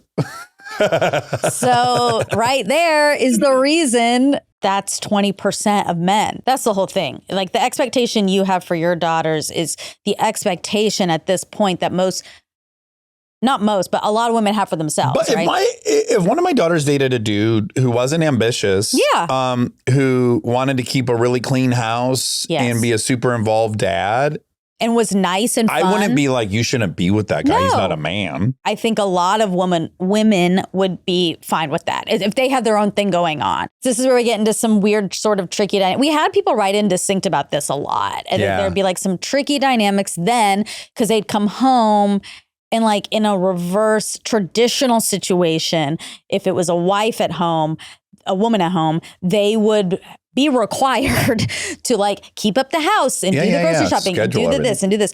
But a lot of men now, maybe this will change. And I actually think that's going to be the answer, right? Yeah. Anyone who grew up is watching a dad do that right now, they're on third base. Exactly. And there's no shame around it or I'm not a man. And I think, but a lot of a certain generation of men, I think my generation may be the last one, right? Where it's they don't want to run a house. Right. So, and that feels emasculating and things like that. So this is where the whole not being within ambition, not being within ambitious women, it just is tricky. Yeah. Now let me ask you this. This is a dangerous one, but okay. Do you think we can bump up against the limits of our biology at some point? Society evolves, culture evolves. Yeah. But I do wonder at what point do you bump up against just how much culture can override biology? I actually think culture can override it quite a bit over a long period of time. I don't think it's fast. But I think if you plotted you and I in this spectrum, I think we have different inflection points of where that would be, I think. Yeah, probably. Even where this all started, where I think the culture has seeped in enough for you would be embarrassed to do something that we were meant to do. Yes. That's an indicator enough for me that over time things do change and then modeling changes. So what your kids have seen is going to be different than their kids. It's overall going to shift. We're highly flexible and adaptable, so maybe it'll work. That's true. Also, we could see it fall off a cliff and go, oh. We'll be dead by then, I think. It's all right. Okay, couple facts, just a couple. Hot dog DNA. Tell me. Yeah, hot dog DNA. I've asked a lot of people this question that me and you had about would you rather eat someone's hair, eat their skin, or eat their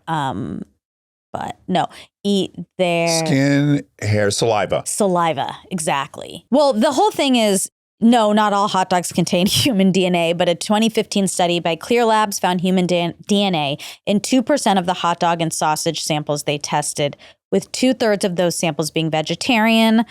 I mean, it's really not that much. But then it just made us ask the question, what would you rather have of those three? And I've been asking a lot of people. Oh, what's the consensus? So everyone's all over the place. Skin, saliva, and hair. Those are the options. We think that's what's getting into the hot dogs. Yeah. I say saliva. Yeah, you said saliva. You'd most rather have saliva. Because you don't have to chew that. You're not going to feel that in your mouth. Right. It's best to not even know you had the DNA go through. Yeah, and I think a lot of people said saliva. You say hair. I do, and that is controversial. No one's agreed with me. What if it's a pubic hair? No. Okay. Nope. So human hair. It has to be a head hair. Okay. Which is probably dirtier than pubic hair. No, I don't think so. I don't know. Oh my God. Not an ass hair. Or arm hair? Mons pubis hair. Arm's fine. Or arm? Arm hair's fine. Yeah. I prefer that over head hair. Yeah, me too. Thinner. Yeah, tiny. Much thinner.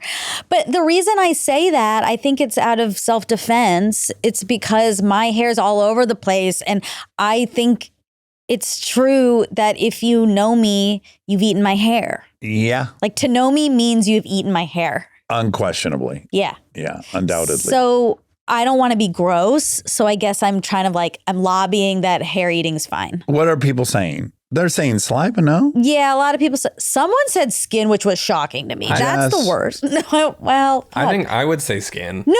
Oh. Well, when you're talking skin in a hot dog, it's going to be like flakes. No, we're talking. Okay, this we Not got like a end of a finger. finger. not the whole finger, because Well, yeah, that's gross. a But chunk of the skin. He does make a good point that a tiny chunk of skin, again, would feel like the texture of the hot dog, and you largely wouldn't know. Yeah, you wouldn't know. I got to put hair last because you go, ugh, and then you're trying to get keeps up. coming. Yeah, and you're like, I know.